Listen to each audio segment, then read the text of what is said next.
प्रवेश कर चुके हैं हिंदी नॉवेल मास्टर की उस गुप्त दुनिया में, जहां कहानियां सिर्फ लिखी नहीं जाती, जाग उठती है। यहां हर छाया के पीछे एक रहस्य छिपा है, हर कदम पर एक अनसुनी फुसफुसाहट, और हर कहानी आपको उस अंधेरे दरवाजे तक ले जाती है जिसे खोलने की हिम्मत हर किसी में नहीं होती। डिस्क्लेमर: इस संसार के सभी पात्र, घटनाएं और स्थान कल्पना के धुएं से जन्मे हैं। इनका किसी वास्तविक व्यक्ति, संस्था या घटना से कोई संबंध नहीं है। यदि कोई समानता लगे तो याद रखिए, संयोग भी कभी कभी कहानी का हिस्सा बन जाता है। ये सामग्री केवल मनोरंजन और कल्पनाओं की रहस्यमयी यात्रा के लिए है। अध्याय 361। क्या मैं तुम्हारा नेकलेस देख सकता हूँ? शाम के 6 बज चुके थे। खाने का वक्त हो गया था जब पूरा ग्रुप करजत कैलाश होटल वापस लौटा। त्रयंबकेश्वर पर्वत पर किसी ने ठीक से खाना नहीं खाया था और स्नो पार्क में काफ़ी ऊर्जा खर्च हो चुकी थी, इसलिए अब सबकी भूख से जान निकल रही थी। गनीमत थी कि तुषार यादव ने रास्ते में ही होटल में एक प्राइवेट रूम और खाने का इंतजाम करवा दिया था, इसलिए जैसे ही वे पहुंचे, ग्रुप सीधा प्राइवेट रूम में खाने के लिए चला गया। सब कुछ बड़ी आसानी से निपट गया। खाने की मेज पर सबने जमकर खाया। ऐसा लग रहा था मानो वे किसी बड़ी मुसीबत से बचकर आए हों। मुश्किल वक्त साथ गुजारने की वजह से उनका रिश्ता इस पल पहले से भी ज़्यादा गहरा हो गया था। किसी ने भी लकी तनेजा को उसकी जल्दबाजी के लिए दोषी नहीं ठहराया और न ही किसी ने देवांश ठाकुर को सायरा का फ़ोन छीनने और सेठ के को गाली देने के लिए बुरा भला कहा। ऐसा लग रहा था मानो त्रयंबकेश्वर स्नो पार्क में जो कुछ भी हुआ था वह सब पीछे छूट गया था। प्राइवेट रूम का माहौल बेहद खुशनुमा था। यहाँ तक कि बड़ी स्टार सायरा सालियान ने भी अपनी टोपी, स्कार्फ और बड़ा सा चश्मा उतार दिया था, जिससे उनका बेदाग चेहरा पूरी तरह से नजर आ रहा था। उनकी गोरी त्वचा, तीखे नैन नक्श और सुराहीदार गर्दन ने प्राइवेट रूम में मौजूद हर शख्स को पल भर के लिए मंत्रमुग्ध कर दिया। उन्होंने सायरा को त्रयंबकेश्वर की तलहटी में वीआईपी वेटिंग रूम में चश्मा उतारते देखा था और सोचा था कि वह उनका सबसे खूबसूरत पल था, लेकिन उन्हें उम्मीद नहीं थी कि बिना किसी पर्दे के वह इतनी कयामत ढा रही होंगी कि सांसें थम जाएं। सायरा, तुम्हें इस तरह देखकर तो मर्दों की छोड़ो, मैं एक औरत होकर भी तुम पर फिदा हो गई हूँ, डिम्पल ढिल्लन ने दिल से तारीफ करते हुए कहा। डिम्पल की बातों के मुकाबले लकी तनेजा ने सीधे अपने हरकतों से अपनी भावनाओं का इजहार किया। मुंह में आया ढेर सारा पानी निगलने के बाद उसने लगभग सुन्न होकर सायरा से पूछा, मिस सायरा, क्या मैं आपके साथ एक फ़ोटो ले सकता हूँ?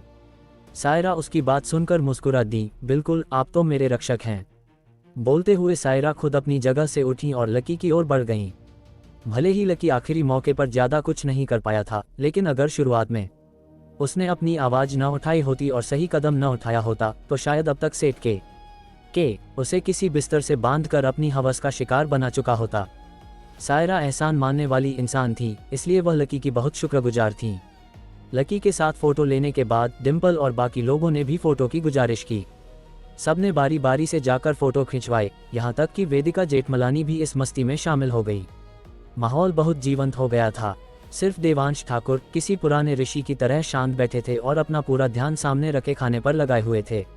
यह नज़ारा सायरा की नज़रों से नहीं बचा। हालांकि वह सबके साथ फ़ोटो खिंचवाते हुए मुस्कुरा रही थी, लेकिन उनका दिमाग तेजी से चल रहा था। वेदिका की तरह उन्हें भी यकीन नहीं हो रहा था कि विक्रमजीत सिंह जैसे इंसान से पहचानने में गलती हो सकती है। ठाणे का वह दबंग सरदार जो दर्जनों जिलों को संभालता है, अपने किसी मातहत को पहचानने में गलती करे तो माना जा सकता है, लेकिन ये कहना कि उसने अपने से ऊंचे किसी ओहदेदार को पहचानने में गलती कर दी, ये तो कोरी कल्पना थी। और अगर सच में गलती हुई होती तो क्या विक्रमजीत को तसल्ली नहीं करनी चाहिए थी? इसके बजाय उसने सीधे देवांश के इशारे पर सबके सामने सेठ की 7 उंगलियां काट दी। सिर्फ उसके फैसले लेने के अंदाज से ही यह अंदाजा लगाया जा सकता था कि विक्रमजीत ने पहचानने में कोई गलती नहीं की थी। लेकिन अगर ऐसा था तो देवांश ने जानबूझकर अपनी पहचान क्यों छिपाए? वह स्पष्ट रूप से इतना ताकतवर था और यह कोई शर्म की बात तो नहीं थी, तो फिर अपने दोस्तों को बताकर सबको इस खुशी में शामिल क्यों नहीं किया। ये सच में एक अजीब इंसान है। सायरा देवांश के ख्यालों का अंदाजा नहीं लगा पा रही थी, इसलिए उन्होंने मन ही मन ये सोचा और ज्यादा दिमाग लगाना छोड़ दिया। सायरा दीदी, आपका यह नेकलेस कितना खूबसूरत है। अगर आप इसे बाहर निकाल ले तो फोटो में और भी प्यारा लगेगा। गुंजन सेठी ने अपना फोन उठाते हुए और एंगल सेट करते हुए सायरा से कहा। अच्छा। सायरा ने अपने कपड़ों में छिपा पेंडेंट बाहर निकाला और उसे ऊपर रखा। पल भर में ही उससे ऐसी चमकदार आभा निकली कि सब हैरान रह गए। इतना बड़ा रत्न, क्या ये हद से ज्यादा खूबसूरत नहीं है? और यह एक काला रत्न है, इसकी कीमत तो कई गुना ज्यादा होगी ना। यह अब तक का सबसे खूबसूरत काला रत्न है जो मैंने देखा है, और इसे सिर्फ सायरा जैसी खूबसूरती और शख्सियत ही संभाल सकती है। यहाँ तक कि वेदिका भी खुद को इसे एक दो बार और देखने से नहीं रोक पाए। इस बात से इनकार नहीं किया जा सकता था कि यह वाकई बहुत खूबसूरत था, और यह सायरा की गोरी रंगत के साथ इतना मेल खा रहा था मानो खास उन्हीं के लिए बनवाया गया हो। हालांकि जब सब उसकी तारीफ कर रहे थे, देवांश, जो अब तक खाने में मगन था, थोड़ा चौंका। उसने ऊपर नेकलेस की ओर देखा और उसकी भौहें तन गईं, लेकिन उसने जाहिर नहीं होने दिया और वापस सिर झुकाकर स्वादिष्ट खाने का लुत्फ उठाने लगा। मेज के दूसरी तरफ वेदिका और सायरा के फोटो खिंचवाने के बाद देवांश को छोड़कर बाकी सबने सायरा के साथ सिंगल फोटो भी ले ली थी। गुंजन, मुझे बाद में प्राइवेट में तस्वीरें भेज देना, याद से मुझे फोटोशॉप करके थोड़ा पतला कर देना, लकी ने उत्सुकता से कहा। चूंकि गुंजन की फोटोग्राफी स्किल सबसे अच्छी थी, इसलिए सब हमेशा उसी के फ़ोन से फ़ोटो खिंचवाते थे। यह उनके शकल का एक अनकहा नियम बन गया था। गुंजन, मुझे भी बाद में भेज देना, डिम्पल ने कहा। गुंजन उनकी बातों पर मुस्कुरा दी। कैसा रहे अगर मैं फोटोशॉप करने के बाद सीधे ग्रुप में भेज दूं और फिर जिसे जो चाहिए वो ले ले, वरना एक एक करके फ़ोटो ढूंढ कर भेजना बहुत झंझट का काम है। ये तो बहुत बढ़िया आइडिया है, बस मुझे हैंडसम बना देना, लकी ने हंसते हुए कहा। तुम लोगों का कोई ग्रुप चैट है क्या? मुझे भी ऐड कर सकते हो? सायरा ने बिना किसी सेलिब्रिटी वाले नखरे के मुस्कुराते हुए पूछा। हालांकि वह कई बड़े ओहदेदारों और रईस घरानों के वारिसों से मिल चुकी थी, लेकिन इस मेज पर बैठे लोगों ने उन्हें विशेष खुशी दी थी, इसलिए वह उनसे दोस्ती करना चाहती थी। बस यह इस पर निर्भर था कि वे उन्हें स्वीकार करने को तैयार हैं या नहीं। जाहिर है उनकी चिंता बेकार थी, क्योंकि जैसे ही उन्होंने अपनी बात खत्म की, लकी ने हड़बड़ाते हुए अपना फ़ोन निकाला और कांपते हाथों से सायरा से नंबर मांगकर उन्हें ग्रुप में जोड़ लिया। जैसे ही सायरा ग्रुप में शामिल हुई, उनकी नज़र तुरंत ग्रुप के नाम पर गई, देवस। ये ग्रुप का नाम बड़ा दिलचस्प है। हा। उनकी बात पर सब ठहाके लगाकर हंस पड़े, जिससे सायरा और वेदिका पूरी तरह से हैरान रह गईं। क्या हुआ? क्या इसका वो मतलब नहीं है जो मैं सोच रही हूँ? सायरा ने माथे पर शिकन लाते हुए पूछा। बगल में बैठी डिम्पल ने समझाया। इस ग्रुप में शुरुआत में सिर्फ 4 लोग थे, देवांश का, देख तुषार का, व डिम्पल का, स। तो ये बन गया देवस, लेकिन बाद में इसका मतलब बदल गया। सायरा ने इतने मजेदार मोड़ की उम्मीद नहीं की थी, और इसका मतलब भी अच्छा था। ये दर्शाता था कि वे चारों देवताओं जैसे हैं। बदल गया? किस चीज में बदल गया? सायरा ने जोर देकर पूछा। डिम्पल मुस्कुराए और सिर हिलाया। मेरी हिम्मत नहीं है कहने की, मोटू को बताने दो। तो सायरा मुस्कुराते हुए लकी की ओर मुड़ी। लकी सायरा के इस अंदाज का विरोध कैसे कर सकता था? उसने तुरंत समझाया, पहले 2 अक्षरों का मतलब नहीं बदला, वे अभी भी देवांश और तुषार का प्रतिनिधित्व करते हैं, लेकिन आखिरी 2 अक्षर लूजर शब्द को दर्शाते हैं। तो कुल मिलाकर इसका मतलब है देवांश और तुषार लूजर हैं, और मैं, लकी तनेजा, सबसे हैंडसम हूँ। उद्धरण चिन्ह ... उद्धरण चिन्ह। सायरा उसकी बातों से सन रह गईं, और फिर खुद को हल्के से हंसने से नहीं रोक पाईं। खिक। उनके हंसने से कपड़ों में छिपा नेकलेस का पेंडेंट बाहर आ गया और हिलने लगा, जिससे एक चमकदार आभा बिखर गई। सायरा, क्या तुम्हारा नेकलेस कस्टम मेड है? यह इतना खूबसूरत कैसे हो सकता है? गुंजन ने धीरे से पूछा। उसकी आंखों में जलन साफ झलक रही थी।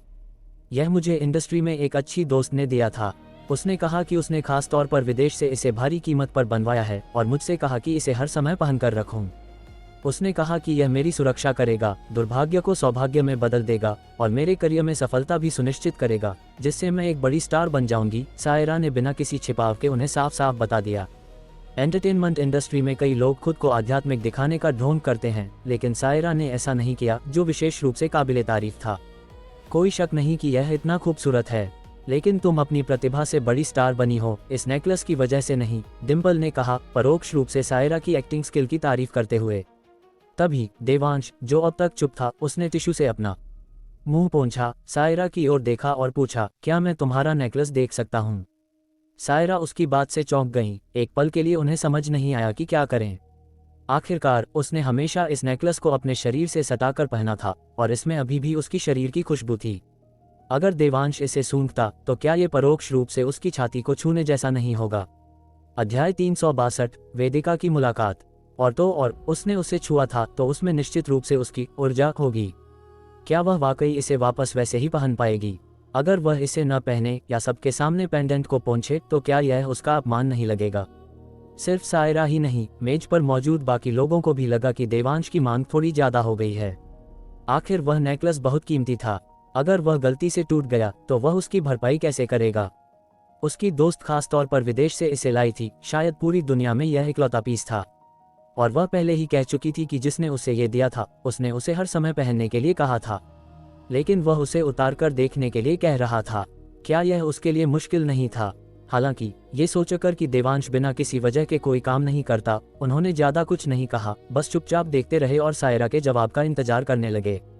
सायरा एक पल के लिए हिचकिचाई, फिर पीछे हाथ ले जाकर अपनी गर्दन से नेकलेस उतारा, उसे एक टिश्यू के ऊपर मेज पर रखा और फिर मेज को घुमाकर उसे देवांश के सामने कर दिया।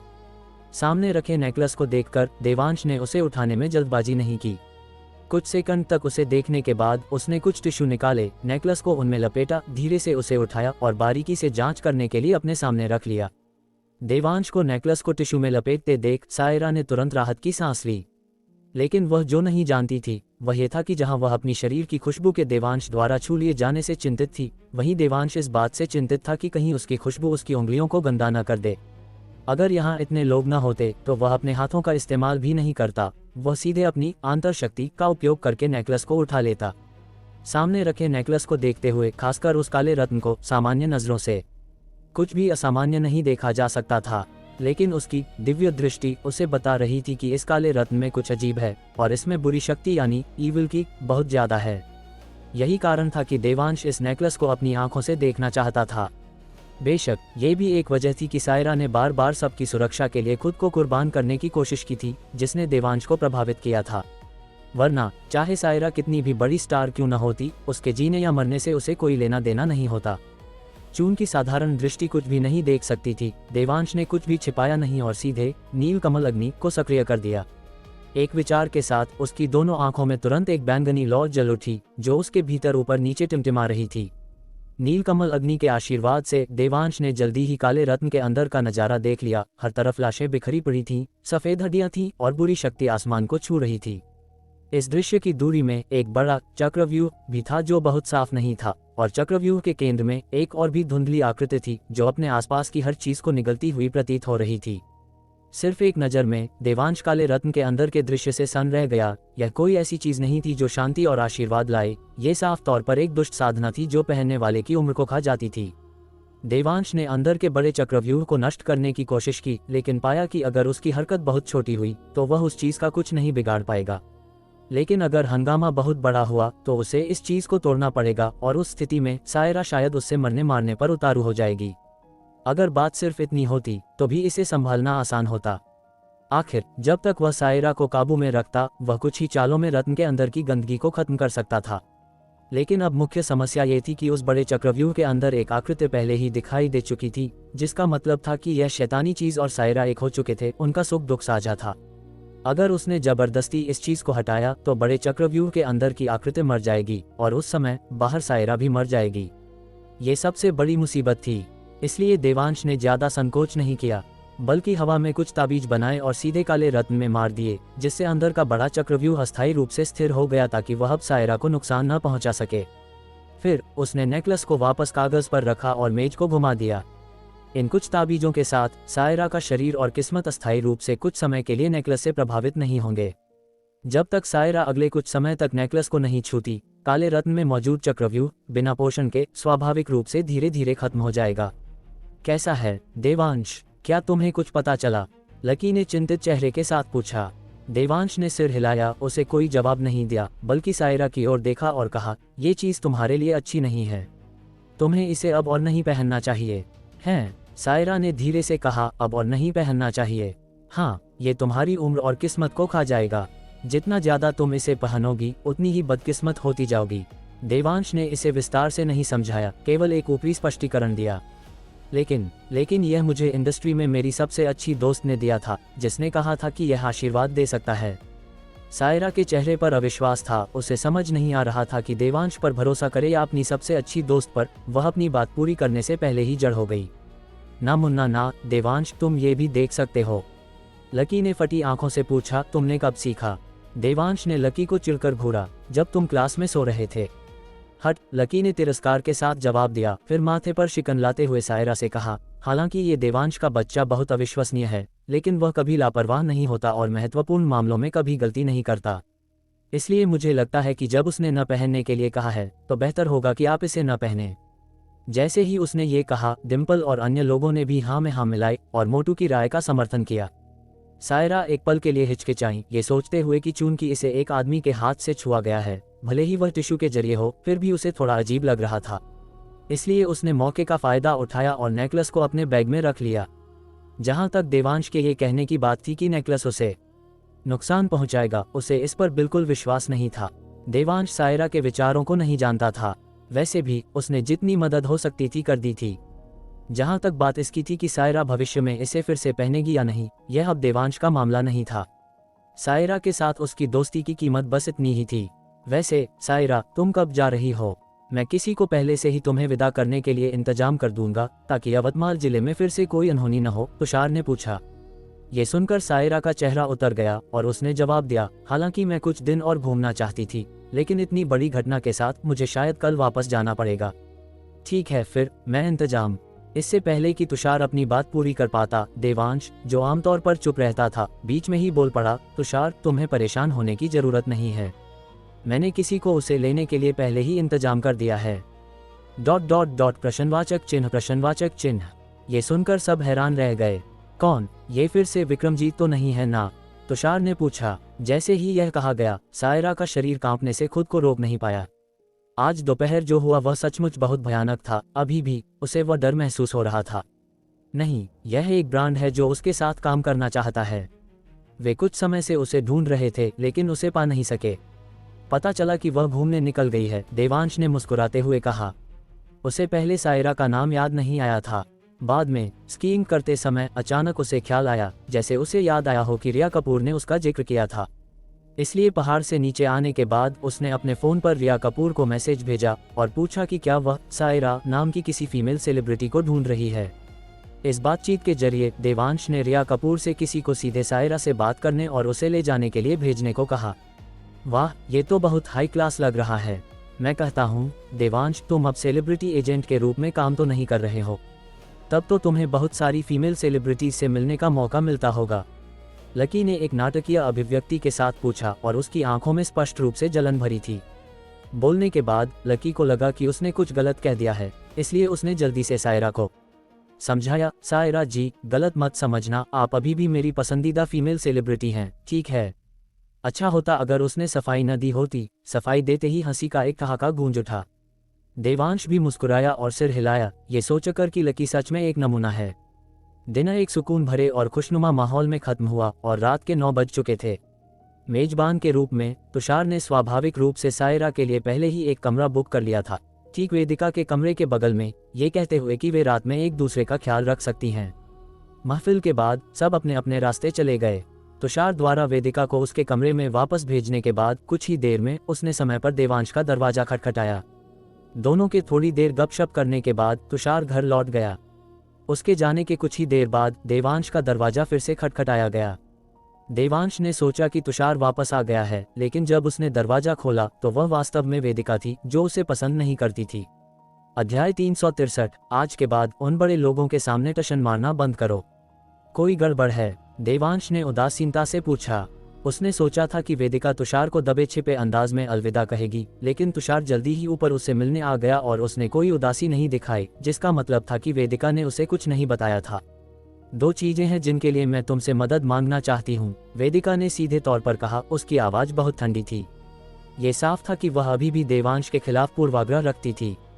और यह सच था, अगर विशेष परिस्थितियां न होती जिन्होंने उसे देवांश से मदद मांगने के लिए मजबूर किया, तो वह उससे एक शब्द भी कहने को तैयार नहीं होती। ठीक है, देवांश ने बस और सीधे जवाब दिया। ये सुनकर वेदिका की नाजुक बाहें थोड़ी तन गईं। तुम बिना पूछे ही राजी हो रहे हो कि बात क्या है? यह इंसान वाकई भरोसे के लायक नहीं है, इतनी आसानी से मान रहा है, अगर वक्त आने पर नहीं कर पाया तो क्या इससे चीज़ें खराब नहीं हो जाएंगी? क्या मैंने नहीं कहा था तुम मुझसे किसी भी चीज़ के लिए मदद मांग सकती हो? देवांश ने मुस्कुराते हुए कहा। वेदिका को अपने कमरे में बुलाने का उसका कोई इरादा नहीं था। ये सुनकर वेदिका की भौहें और भी तंग गईं। उसे लगा कि देवांश न केवल गैर जिम्मेदार है बल्कि बहुत घमंडी और डींगे हाँकने वाला भी है। हालांकि समय कम था और भले ही वह लाखों बार न चाहती हो, इस पल वह केवल अपने दांत पीस सकती थी और देवांश से मदद मांग सकती थी। तो एक गहरी सांस लेने के बाद उसने एक पत्र निकाला और देवांश को थमा दिया। मैं जल्द ही जा रही हूँ, कृपया कल सुबह ये पत्र तुषार को दे देना, वह इसे पढ़ने के बाद समझ जाएगा। लिफाफे पर सिर्फ तुषार के लिए लिखा देखकर देवांश को आखिरकार समझ आ गया कि वेदिका ने तुषार को अलविदा क्यों नहीं कहा। शायद उसके पास उसके चेहरे पर यह कहने की हिम्मत नहीं थी। देवांश ने पत्र नहीं लिया, बल्कि जानते हुए भी पूछा, इतनी जल्दी में जा रही हो, क्या कुछ हुआ है? मैंने कहा था तुम मुझसे किसी भी चीज़ के लिए मदद मांग सकती हो। वेदिका कड़वाहट से मुस्कुराई। मैं जानती हूँ कि जब तुमने कहा था कि विक्रमजीत ने गलत इंसान को पहचाना है, तो तुम असल में जानबूझकर अपनी पहचान छिपा रहे थे। बोलते समय वेदिका लगातार देवांश को घूर रही थी, मानो उसके चेहरे पर कोई भावनात्मक बदलाव ढूंढने की कोशिश कर रही हो।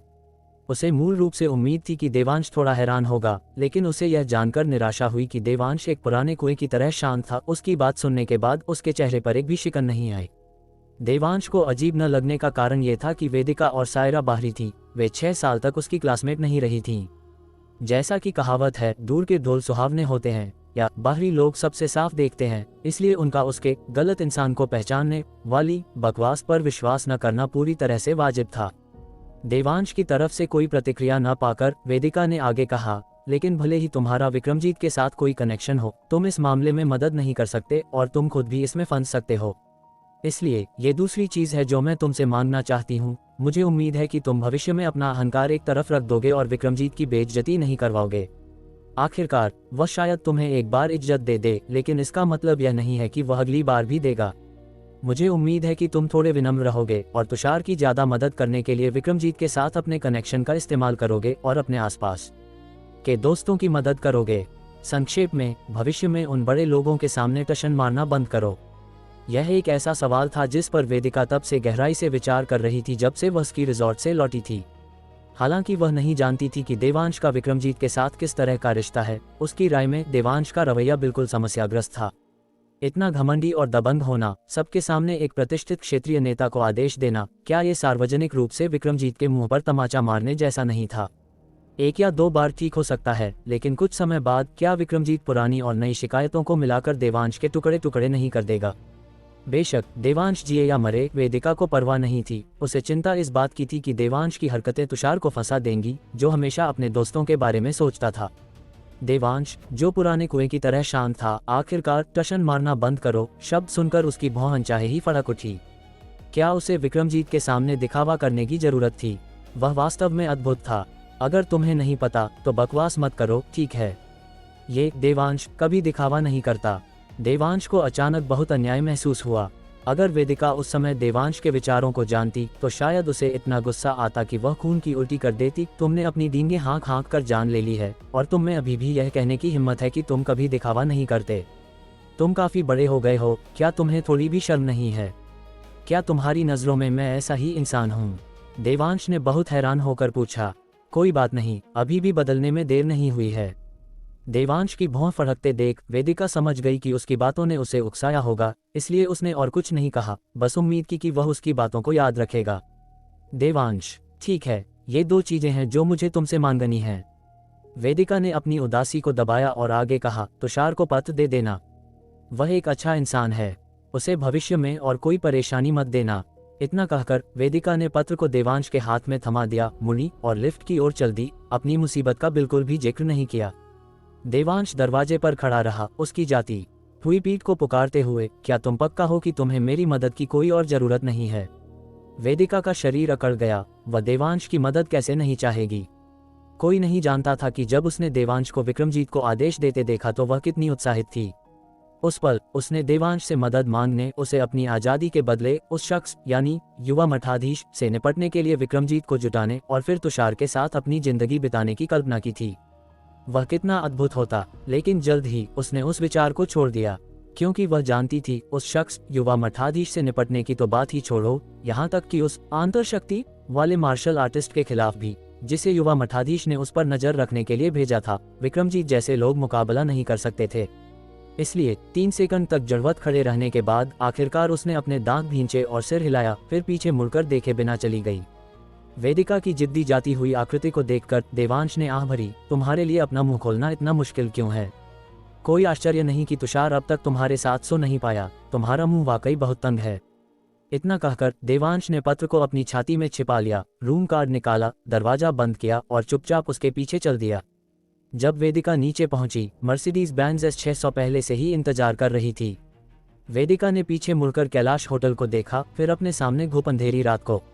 हालांकि वह यहाँ केवल 2 दिनों के लिए आई थी, उसे छोड़ने का गहरा मलाल महसूस हुआ, क्योंकि यह वह जगह थी जहाँ वह रहता था। वह इस छोटे से जिले के शहर में उसके साथ एक लापरवाह और आसान जिंदगी जी सकती थी, लेकिन अब उसे जीवन और मृत्यु के अलगाव का सामना करना पड़ रहा था, इस जीवन में फिर कभी न मिलने के लिए। इस अत्यधिक दर्द ने वेदिका की आंखों में आंसू ला दिए, जिससे उसे लगा जैसे वह मरना चाहती है। इसलिए उसने अपना मुंह ढक लिया, जोर से न रोने की कोशिश करते हुए फिर मर्सिडीज की पिछली सीट पर भाग गई, खुद को अपनी बाहों में लपेटा और चुपचाप रोने लगी। उसके बगल में बैठा वह भारी भरकम आदमी वेदिका को इस हालत में देखकर समझ गया कि उसने अपने छोटे बॉयफ्रेंड को पूरी तरह से अलविदा कह दिया है।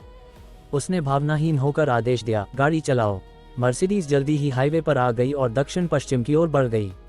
लगभग 2 या 3 घंटे बाद तेज रफ्तार मर्सिडीज सेडान हाईवे से उतरी, एक छोटी सड़क पर थोड़ी दूर चली और फिर एक SUV के सामने रुक गई। भारी भरकम आदमी और वेदिका के कार बदलने के बाद वे पहाड़ी रास्ते में ड्राइव करते रहे।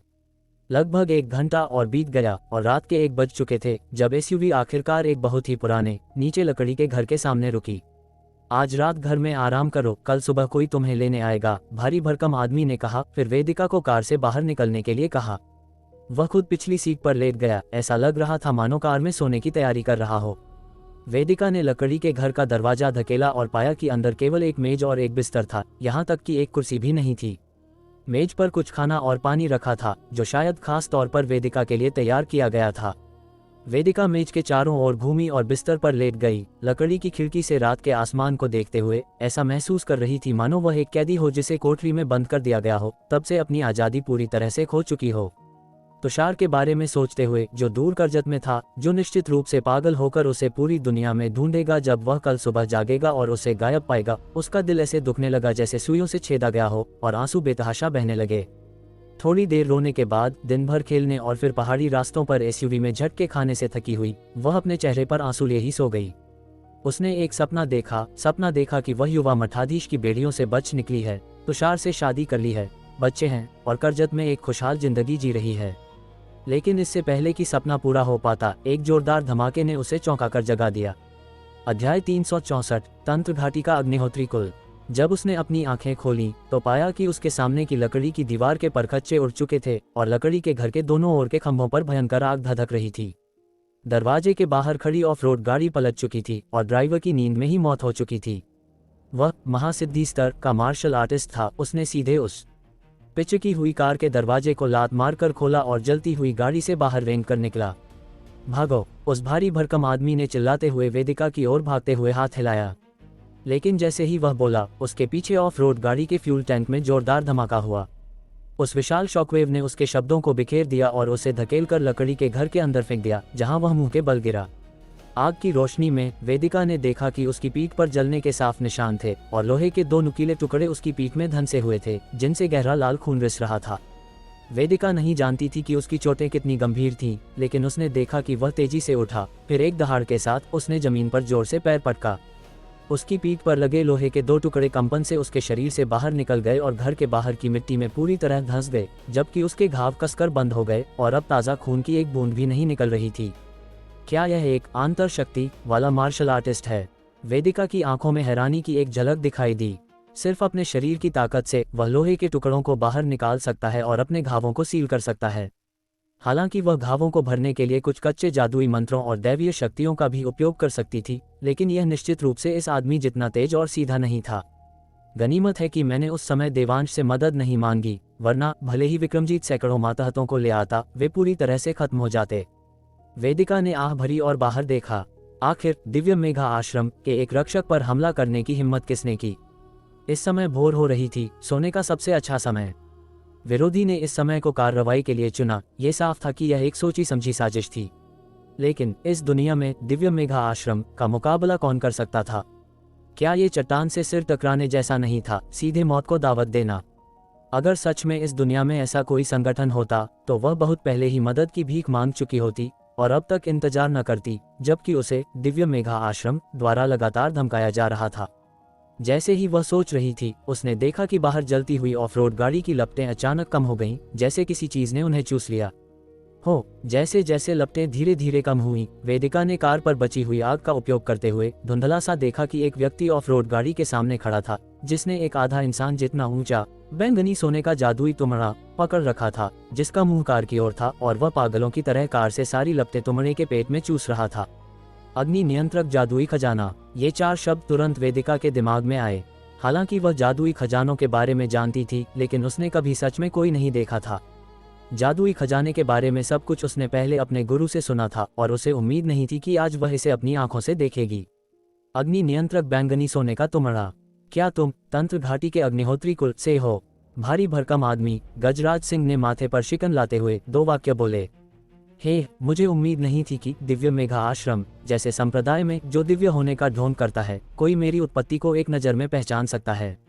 वह व्यक्ति आत्मसंतुष्टि से मुस्कुराया, फिर कहा, तुम्हारी तेज नजरों को देखते हुए मैं बाद में तुम्हारे लिए एक पूरी लाश छोड़ने की योजना बना रहा हूँ।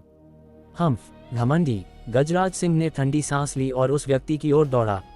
लेकिन जब वह अभी आधे रास्ते में ही था, उस व्यक्ति ने धीरे से तुमड़े को थपथपाया और फिर तुमड़े के मुंह से एक राक्षसी आग निकली जो गजराज सिंह की ओर बढ़ गई।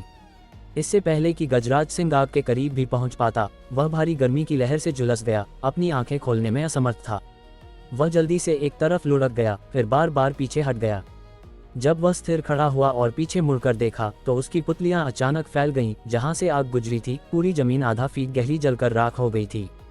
दूसरे शब्दों में, बैंगनी सोने के तुमड़े की आग ने जमीन को आधा फीट गहरा जलाकर राख कर दिया था। इतने भयानक उच्च तापमान, इसे छूने की तो बात ही छोड़ो, इसके करीब जाने पर भी झुलसाने वाली गर्मी महसूस होती थी जो त्वचा को छील सकती थी और मांस को फाड़ सकती थी।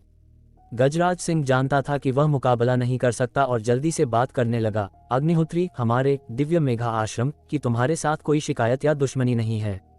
तुम हम पर हमला क्यों कर रहे हो? क्या तुम्हें डर नहीं है कि हमारा दिव्य मेघा आश्रम तुम्हारे अग्निहोत्री कुल को नष्ट कर देगा? कोई शिकायत या दुश्मनी नहीं। हम जतिन अग्निहोत्री ने ठंडी सांस ली। पिछले कुछ सालों में तुम्हारे दिव्य मेघा आश्रम ने शापित जादुई कलाओं की साधना करने के लिए तंत्र घाटी के 7 जिलों में हमारे जादुई कुलों के शिष्यों पर लगातार हमला किया और उन्हें मार डाला, जिससे हमारे जादुई कुलों को केवल एक कोने में रहने पर मजबूर होना पड़ा। और तुम अभी भी कहने की हिम्मत करते हो कि कोई शिकायत या दुश्मनी नहीं है? क्या जब तक तुम पूरे तंत्र घाटी का सफाया नहीं कर देते, तब तक तुम इसे शिकायत या दुश्मनी नहीं मानोगे? ये सुनकर गजराज सिंह ने दिखावा करना बंद कर दिया और तुरंत उपहास किया। तुम खुद कौशल में घटिया हो और मारे जाने के बाद हमारे दिव्य मेघा आश्रम को दोष देने की हिम्मत रखते हो।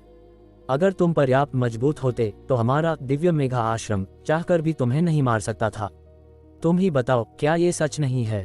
तेरी तो मैं तुझे आज मार डालूंगा, और अगर किसी को दोष देना है तो अपने कौशल में घटिया होने को दोष देना।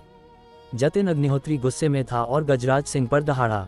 बोलने के बाद उसने एक बार फिर बैंगनी सोने के तुमड़े को थपथपाया और तुरंत रॉकेट की तरह आग की लपटें निकलीं जो सीधे गजराज सिंह के स्थान की ओर बढ़ गईं।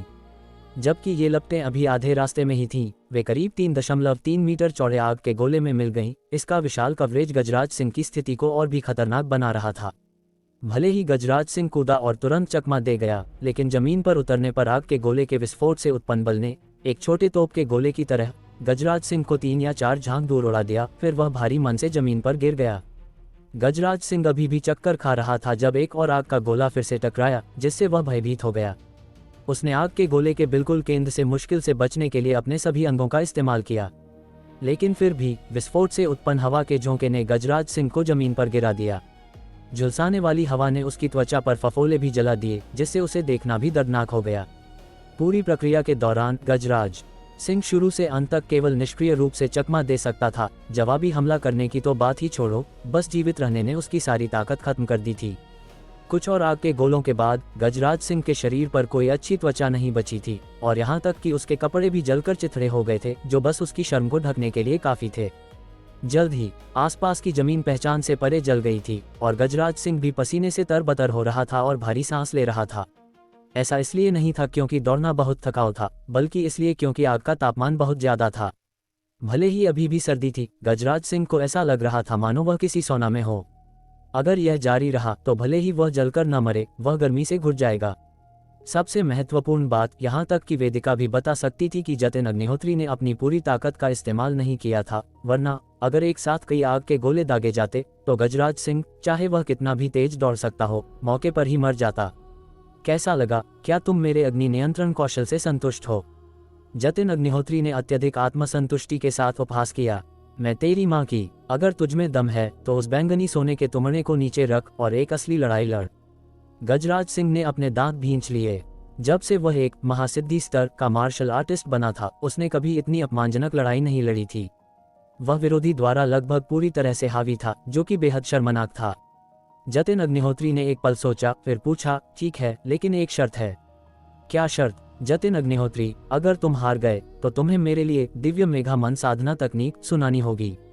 उद्धरण चिन्ह ... उद्धरण चिन्ह। गजराज सिंह ये सुनकर सन रह गया, फिर प्रतिक्रिया दी, तो इतना सब करने के बाद तुमने पहले अपनी पूरी ताकत इसलिए नहीं दिखाई क्योंकि तुम मेरे दिव्य मेघा आश्रम की साधना तकनीक के पीछे थे। बकवास कम, हाँ या ना? जतिन अग्निहोत्री ने मान की। हाँ। गजराज सिंह के होंठ एक चाप में मुड़ गए और उसने मन ही मन उपहास किया, मुझसे हाथापाई का मुकाबला करने के लिए भले ही तुम अपनी माँ के गर्भ में पुनर्जन्म लो और 10 साल तक फिर से साधना करो, तुम मेरे प्रतिद्वंद्वी नहीं बन पाओगे। ये सुनकर जतिन अग्निहोत्री ने अपनी हथेली पलटी और आधा इंसान जितना ऊंचा बैंगनी सोने का तुमड़ा उसके द्वारा रख लिया गया, जो अंगूठे के आकार के छोटे तुमड़े में बदल गया, जिसे उसने अपनी कमर पर लटका लिया। ये देखकर गजराज सिंह बहुत खुश हुआ। इससे पहले कि जतिन अग्निहोत्री अपना सिर भी उठा पाता, उसने पहले ही दोनों पैरों से जोर लगाया और उसकी ओर दौड़ पड़ा। हालांकि जैसे ही उसकी मुट्ठी जतिन अग्निहोत्री के चेहरे पर लगने वाली थी, अचानक उसके नीचे की जमीन से एक लौ निकली, जो सीधे गजराज सिंह की छाती से टकराए, उसे मौके पर ही जमीन पर गिरा दिया और उसे खून की बड़ी उल्टियां करने पर मजबूर कर दिया। ये कैसे संभव है? तुमने धोखा दिया। तुमने स्पष्ट रूप से अपना जादुई खजाना रख दिया था। गजराज सिंह ने आश्चर्य के भाव के साथ कहा, स्पष्ट रूप से इसे स्वीकार करने को तैयार नहीं था। क्या तुम्हें लगा कि मैंने इतने सारे आग के गोले सिर्फ तुम्हें चेतावनी देने के लिए दागे थे? जतिन अग्निहोत्री ने ठंडी सांस ली। बेशक यह उन लपटों को जमीन में गाड़ने के लिए था, जो किसी भी समय जानलेवा हमला करने के लिए तैयार थीं। गजराज सिंह, नीच और बेशर्म, तुम्हारे दिव्य मेघा आश्रम द्वारा हमारे लोगों को पकड़कर शापित जादुई कलाओं को निखारने की तुलना में मैं उस शब्द के लायक कैसे हो सकता हूँ? जतिन अग्निहोत्री ने उपहास से भरी आंखों से कहा, जारी रखते हुए, शर्त तो शर्त है। चूंकि तुम हार गए हो, जल्दी करो और साधना तकनीक सुनाओ। तेरी माँ की करेंसी सुनाऊं? मैं एक मार्शल आर्टिस्ट हूँ, कोई साधु नहीं। मैं दिव्य मेघा मन साधना तकनीक जानता भी नहीं हूँ। हा हा हा हा। गजराज सिंह खून थूकते हुए जोर से हंसा। क्या तुम मेरे साथ मजे ले रहे हो? जतिन अग्निहोत्री की आंखें सनकरी हो गईं और उसने तुरंत हाथ बढ़ाया और तुमड़े को थपथपाया। तुमड़े से एक लौ निकली और गजराज सिंह की ओर बढ़ी, लेकिन तभी अचानक एक लंबी तलवार बाहर निकली, जिसने सीधे लौ को एक तरफ मोड़ दिया, जहां वह जमीन पर उतरते ही फट गई, जिससे लगभग एक झांक चौड़ा गहरा गड्ढा बन गया। अध्याय 365। तुम साफ साफ बताओ, आखिर हुआ क्या है? ये साफ था कि जतिन अग्निहोत्री का हालिया आग हमला जान लेने के इरादे से था।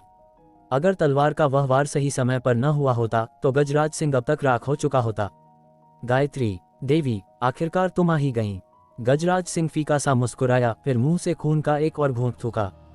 गजराज सिंह के बगल में बर्फ जैसी गोरी त्वचा वाली एक महिला खड़ी थी, जिसके हाथ में लंबी तलवार थी।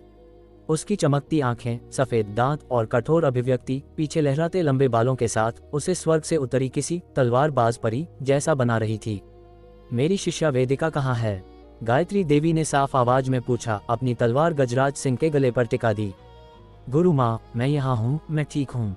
ये सुनते ही वेदिका जल्दी से घर के अंदर से बाहर भागी। गायत्री देवी ने उसे ऊपर से नीचे तक देखा, फिर आश्चर्य से कहा, तुम्हें आत्मज्ञान प्राप्त हो गया? वेदिका ने सिर हिलाया, मैंने परसों रात नहाया था और फिर अचानक मुझे आत्मज्ञान हुआ। बुरा नहीं है, तुम्हारी प्रतिभा सचमुच स्वर्ग विरोधी है। गायत्री देवी के आमतौर पर ठंडे चेहरे पर एक हल्की मुस्कान आ गई। अगर मेरे बस में होता तो मैं ये प्रतिभा नहीं चाहती। वेदिका का चेहरा उतर गया, फिर उसने बात बदली। गुरु माँ, आप यहाँ क्यों हैं? मैं तुमसे फिर पूछने आई हूँ, क्या तुम सच में दिव्य मेघा आश्रम के युवा मठाधीश से शादी करना चाहती हो? गायत्री देवी ने माथे पर शिकन लाते हुए पूछा। अगर तुम नहीं चाहती तो एक गुरु तुम्हारी सुरक्षित वापसी के लिए अपनी जान दांव पर लगा देगी।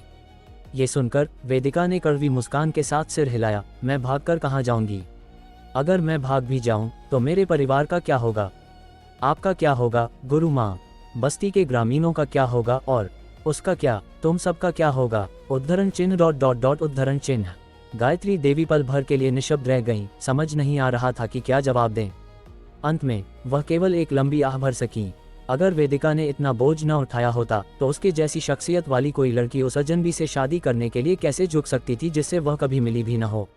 गुरु माँ, ऐसा मत करो। मैंने उससे पहले ही अलविदा कह दिया है और मुझे ये भी पता चला है कि उसके पास एक बहुत ही शक्तिशाली दोस्त है।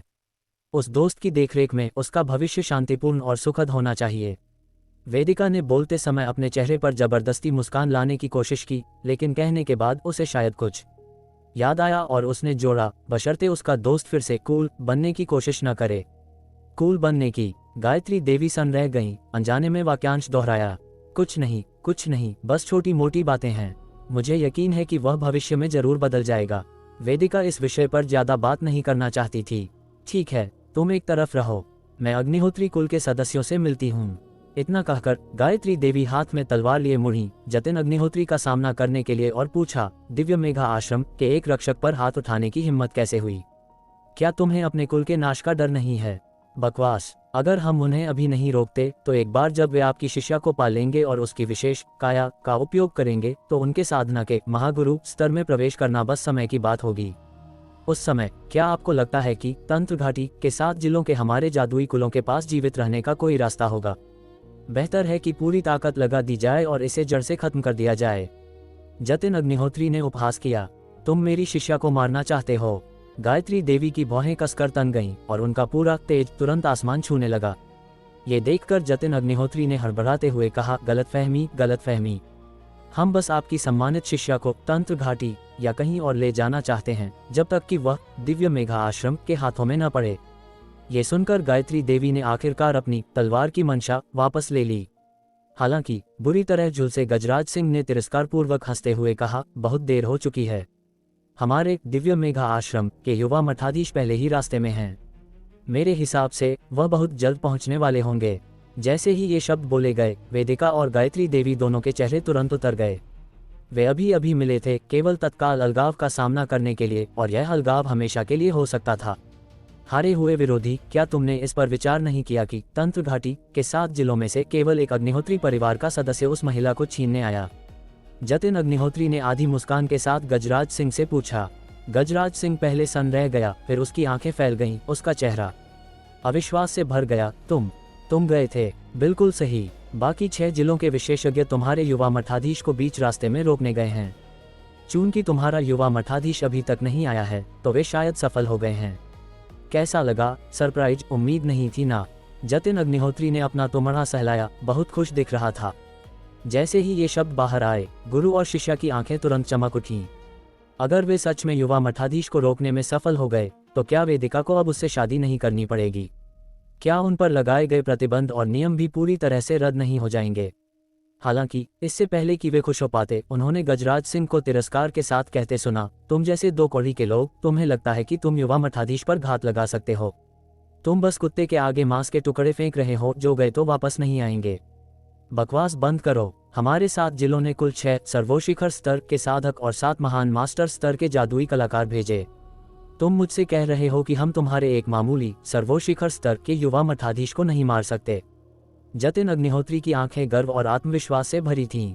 तुम्हें किसने बताया कि हमारा युवा मठाधीश सर्वोशिखर स्तर में है? गजराज सिंह धूर्तता से मुस्कुराया। ये सुनकर मौजूद बाकी तीनों के चेहरे के भाव अचानक बदल गए। असंभव। जब हम पिछले महीने उनसे लड़े थे तो वह केवल सर्वोशिखर स्तर में थे। जतिन अग्निहोत्री का चेहरा अविश्वास से भरा था। वह स्पष्ट रूप से अपने कानों पर विश्वास करने से इनकार कर रहा था। लेकिन इससे पहले कि वह बोलना खत्म कर पाता, गजराज सिंह ने अत्यधिक संतुष्टि के साथ कहा, ये तुम सबके साथ उस आखिरी लड़ाई के बाद हुआ जब वह वापस लौटे। हमारे युवा मठाधीश परम सिद्धि स्तर में आगे बढ़ गए। तब से वह साधना के महान महागुरु से केवल एक कदम दूर हैं, एक ऐसा स्तर जो 1000 वर्षों में दिखाई नहीं दिया। तुम्हारे कुछ प्रवेश स्तर और सर्वोशिखर स्तर के साधक हमारे युवा मठाधीश के दांत कुरेने के लिए भी काफी नहीं हैं। ये सुनकर जतिन अग्निहोत्री के चेहरे का रंग उड़ गया। लानत है, खुफिया जानकारी गलत थी। अगर उसे पता होता कि युवा मठाधीश पहले से ही परम सिद्धि स्तर में है तो भले ही उनमें 100 गुना साहस होता, वे उसे रोकने की हिम्मत कभी नहीं करते। लेकिन कौन सोच सकता था कि उस आदमी की प्रतिभा इतनी स्वर्ग विरोधी होगी। उसकी उम्र ही क्या थी जो पहले से ही परम सिद्धि स्तर में पहुंच गया। किसी को पता होना चाहिए कि उसके दादा दिव्य मेघा आश्रम के वर्तमान संप्रदाय नेता 70 साल की उम्र में ही परम सिद्धि स्तर में आगे बढ़े थे। उसका पोता 40 साल पहले ही कैसे आगे बढ़ गया। इस पर विचार करते हुए यह महिला किसी भी कीमत पर दिव्य मेघा आश्रम के हाथों में नहीं पड़नी चाहिए, वरना साधना को बढ़ावा देने के लिए जीवित लोगों की बलि देने के दिव्य मेघा आश्रम के खूनी तरीकों के साथ क्या हमारी जादुई कलाओं की दुनिया के पास जीवित रहने का कोई रास्ता होगा? नहीं, सिर्फ जादुई कलाओं की दुनिया ही नहीं, मुझे डर है कि पूरा मार्शल आर्ट्स जगत भुगतेगा। जतिन अग्निहोत्री ने कहा। उसका चेहरा अचानक नाटकीय रूप से बदल गया। वह झपटा और वेदिका की ओर लपका। ये देखकर गायत्री देवी ने अपनी तलवार घुमाई, तुरंत जतिन अग्निहोत्री को पीछे हटने पर मजबूर कर दिया। मेरी शिष्या को छूने की हिम्मत कैसे हुई? तुम्हारी कितनी जानें हैं? मैं कहता हूँ बॉस गायत्री, क्या तुम अभी तक समझ नहीं पाई? तुम्हारी शिष्या बिल्कुल भी दिव्य मेघा आश्रम के हाथों में नहीं पड़नी चाहिए, वरना हम सबको उनके द्वारा पकड़ लिया जाएगा और जीवित बलिदान के चक्रव्यूह के लिए वापस ले जाया जाएगा। जतिन अग्निहोत्री चिंता से लगभग रोने वाला था। कैसा जीवित बलिदान चक्रव्यूह? मेरी शिष्या युवा मठाधीश की पत्नी बनने के लिए शादी कर रही है। हम सब गौरव में भागीदार होंगे, गायत्री देवी ने अनिच्छा से कहा। हालांकि इससे उन्हें जीवन भर के लिए धन और विलासिता का आनंद लेने का मौका मिलता, लेकिन वह ऐसा धन बिल्कुल नहीं चाहती थीं। वह केवल यही चाहती थीं कि उनकी शिष्या वह करे जो वह करना चाहती है। इसके अलावा ये धन उन पर दिव्य मेघा आश्रम द्वारा थोपा गया था। अगर वे इनकार करते तो वे बस्ती का कत्लेआम कर देते और उनके कुल को नष्ट कर देते। गायत्री देवी संभवतः कैसे राजी हो सकती थीं? इस सब के बाद भी तुम नहीं जानती कि उनसे शादी करने के बाद वह क्या अनुभव करेगी। जतिन अग्निहोत्री की आंखें फैल गईं, उसका चेहरा अविश्वास से भरा था। अग्निहोत्री, बकवास बंद कर, अभी दफा हो जा, वरना एक बार जब मेरे युवा मठाधीश आ जाएंगे तो तुझे दफनाने के लिए भी जगह नहीं मिलेगी। गजराज सिंह ने जतिन अग्निहोत्री को सीधे बीच में रोका, उसे कड़ी धमकी दी। ये सुनकर जतिन अग्निहोत्री ने तुरंत उसकी बात पकड़ ली। देखा, ये घबरा रहा है, इसका मतलब है कि इसे डर है कि मैं तुम्हें सच बता दूंगा। बकवास सच, अफवाह फैलाना बंद करो, गजराज सिंह जोर से चिल्लाया। इतना कहने के बाद वह गायत्री देवी और उनकी शिष्या की ओर मुड़ा। इसकी बकवास मत सुनो, ये बस फूट डालना चाहता है और फिर फायदा उठाना चाहता है। चुप रहो, गायत्री देवी चिल्लाई, फिर अपनी तलवार की नोक गजराज सिंह के गले पर दबा दी। एक और शब्द कहने की हिम्मत की और मैं तुम्हारा सिर धड़ से अलग कर दूंगी। इतना कहकर उन्होंने जतिन अग्निहोत्री की ओर देखा और पूछा, तुम साफ साफ बताओ, आखिर हुआ क्या है? अध्याय 366। भूत बनकर भी मैं तुम्हारा पीछा नहीं छोड़ूंगा। लगता है तुम्हें सच में कुछ नहीं पता। जतिन अग्निहोत्री ने खुद से सिर हिलाया, फिर दबी आवाज में बुदबुदाया, मैंने तो पहले ही सोचा था, कोई भी गुरु अपनी शिष्या को जानबूझकर आग के दरिया में नहीं धकेलेगा, खासकर तब जब गुरु इतनी सुंदर हो। उसने यह बात बहुत जोर से नहीं कही थी, लेकिन पहाड़ की सुबह बिल्कुल शांत थी, इसलिए गायत्री देवी और उनकी शिष्या ने उसकी बात साफ साफ सुन ली। जब गायत्री देवी ने जतिन को अपनी तारीफ करते सुना तो उनकी आंखें हल्की सी सिकुड़ गईं। अगर तुमने फिर से बकवास की तो मुझे तुम्हें पहले मारने में कोई गुरेज नहीं होगा। सुंदर तो वाकई है, पर गुस्सा कुछ ज्यादा ही है। जतिन फिर से बड़बड़ाया, लेकिन तुरंत सफाई देते हुए बोला, हमने जो दिव्य मेघा मन साधना विधि के दस्तावेज इकट्ठा किए हैं, उनके मुताबिक जब उनका युवा मठाधीश तुम्हारी शिष्या से शादी करेगा तो वह जबरदस्ती उसके विशेष शरीर की शक्तियों को छीनकर अपने लिए इस्तेमाल करेगा। ये सुनकर वेदिका जेठमलानी की आंखों में चमक आ गई। क्या ये और भी बेहतर नहीं होगा? जब ऐसा हो जाएगा तो मैं बस एक आम इंसान रह जाऊंगी, उस युवा मठाधीश के किसी काम की नहीं रहूंगी। क्या तब मैं दिव्य मेघा आश्रम छोड़कर वापस एक नॉर्मल जिंदगी नहीं जी सकूंगी? नादान कहीं की, जतिन ने ठंडी हंसी हंसते हुए कहा, क्या तुम्हें पता है कि वे इस विशेष शरीर को छीनने के लिए क्या तरीके अपनाते हैं? क्या तुम्हें पता है कि वे इसे कैसे रिफाइन करते हैं? तुम अभी भी दिव्य मेघा आश्रम से जिंदा बाहर निकलने के सपने देख रही हो। कितनी हास्यास्पद बात है। वे कौन से तरीके अपनाते हैं? गायत्री देवी ने बेहद चिंता के साथ पूछा। चूंकि उसका शरीर जन्मजात विशेष है, इसलिए ये शक्ति उसके खून में मिली हुई है। अगर उन्हें उसका विशेष शरीर चाहिए तो उन्हें उसका सारा खून निकालना होगा, लेकिन अगर वे इसे एक बार में ही निकाल लेंगे तो कोई बड़ी बात नहीं होगी, कम से कम वह जल्दी मर जाएगी।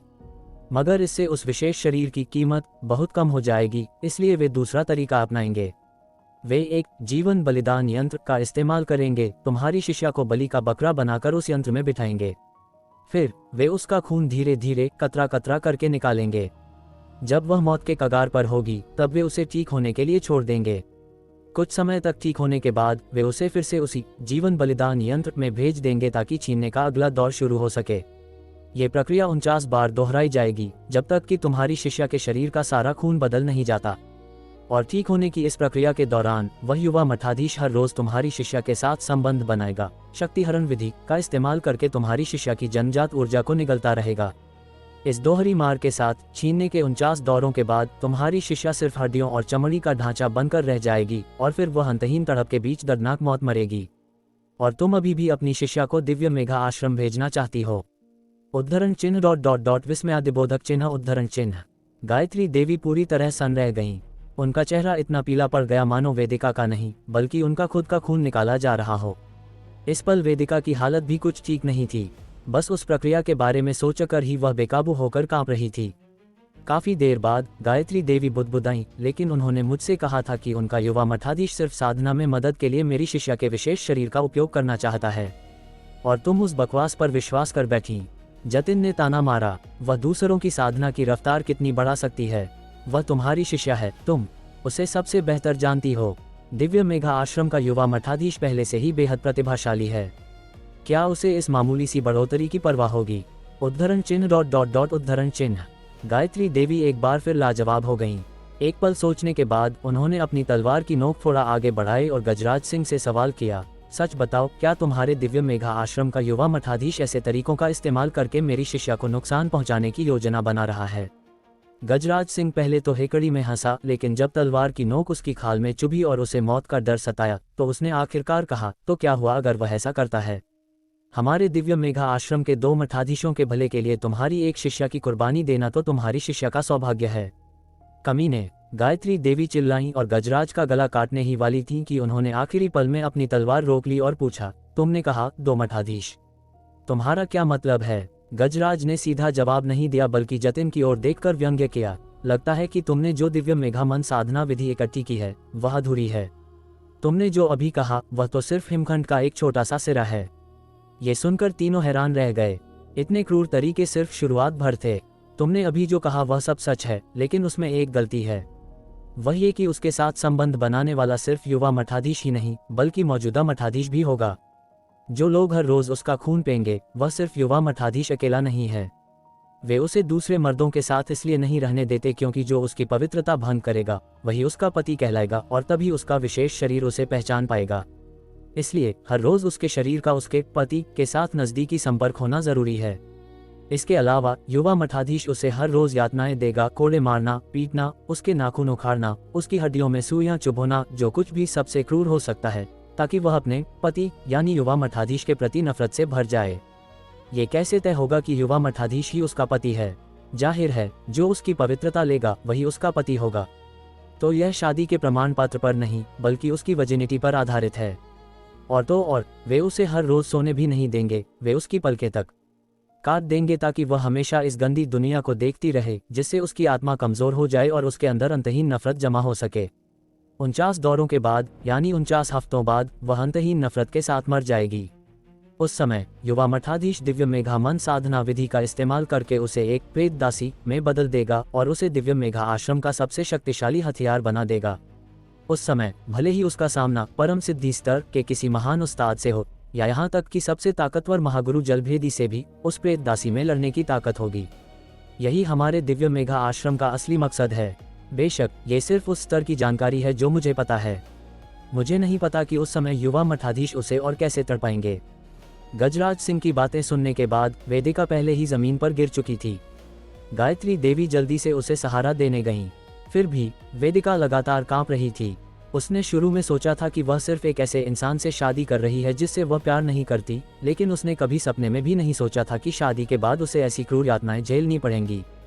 वे तरीके सिर्फ सुनकर ही उसके रोंगटे खड़े हो गए थे, उन्हें खुद झेलने की बात तो दूर की है। गायत्री देवी का शरीर भी इस समय किसी सूखे पत्ते की तरह कांप रहा था। उन यातनापूर्ण तरीकों के बारे में सोचकर गायत्री देवी को भय का एक ऐसा झोंका महसूस हुआ कि उनकी रूह कांप गई। उन्होंने लगभग अपने हाथों से अपनी शिष्या को आग में धकेल दिया था। इस पल उन्हें आखिरकार समझ में आया कि दिव्य मेघा आश्रम ने वेदिका को निशाना बनाने में इतनी मेहनत क्यों की थी। ये सब उस काल्पनिक महागुरु स्तर और उस अजेय प्रेत दासी के लिए था, और वेदिका को दी गई उनकी धमकियां, उसे दूसरे मर्दों के साथ रहने से मना करना, ये सब इसलिए था ताकि युवा मठाधीश उसकी पवित्रता हासिल कर सके। सब कुछ पहले से प्लान किया गया था और वह इसे देख भी नहीं पाई। ये सोचते ही गायत्री देवी का मन हुआ कि वह अपनी ही तलवार से अपना सीना छलनी कर लें। जतिन अग्निहोत्री, जो एक तरफ खड़ा था और आग पर काबू पाने में माहिर था, जिसे सर्दियों में कभी ठंड नहीं लगती थी, गजराज की बातें सुनने के बाद उसे ऐसा लगा जैसे वह किसी बर्फीले तहखाने में गिर गया हो। उसने पहले सोचा था कि जो वह जानता था वह काफी क्रूर था, लेकिन उसे उम्मीद नहीं थी कि दिव्य मेघा आश्रम हड्डियों का ढांचा बन चुकी वेदिका को भी नहीं बख्शेगा। वे उसे एक प्रेत दासी बनाकर पीढ़ियों तक अपनी गुलामी करवाना चाहते थे। कमीने, तुम तो इंसान कहलाने के लायक ही नहीं हो। जतिन होश में आया, रेत की बोरी जितना बड़ा अपना मुक्का उठाया और गजराज के सिर पर दे मारा। मारो और मारो, एक बार युवा मठाधीश आ जाएं, तुम सब के सब प्रेत दास बना दिए जाओगे, अनंत काल तक उनकी गुलामी करोगे, कभी दोबारा जन्म नहीं ले पाओगे। हा हा हा, गजराज पागलों की तरह हंस रहा था, मानो उसका दिमाग फिर गया हो। गड़बड़ है, हमें यहाँ से जल्दी निकलना होगा, जतिन चिल्लाया, फिर कुछ कदम पीछे हटा और गजराज और उसके पीछे की लकड़ी की झोपड़ी में आग लगा दी। भयंकर दर्द ने गजराज को दिल दहला देने वाली चीख मारने पर मजबूर कर दिया, लेकिन इस चीख में उसकी भयानक हंसी भी मिली हुई थी। हा हा हा, तुम में से कोई नहीं बच पाएगा, भले ही मैं भूत बन जाऊं, मैं हमेशा तुम्हारा पीछा करूंगा। हा हा हा। ये सुनकर जतिन के माथे पर शिकन आ गई। उसने एक और आग लगाई, उसे राख में मिलाने का पक्का इरादा करके। ये सब करने के बाद जतिन ने गायत्री देवी से कहा, चाहे आप हमारे साथ तंत्र घाटी चलने के लिए तैयार हो या नहीं, कृपया पहले यहाँ से निकल चलें, वरना जब दिव्य मेघा आश्रम का युवा मठाधीश यहाँ आएगा तो हम सच में नहीं जा पाएंगे। ये सुनते ही गायत्री देवी ने बिना किसी हिचकिचाहट के वेदिका को उठाया और उसी रास्ते पर चल पड़ी जिस रास्ते से एसयूवी आई थी। लेकिन जैसे ही उन्होंने कुछ कदम बढ़ाए, बुरी हवा का एक झोंका आया, जिससे तीनों की आंखें फौरन बंद हो गईं और वे सीधे खड़े भी नहीं रह पाए।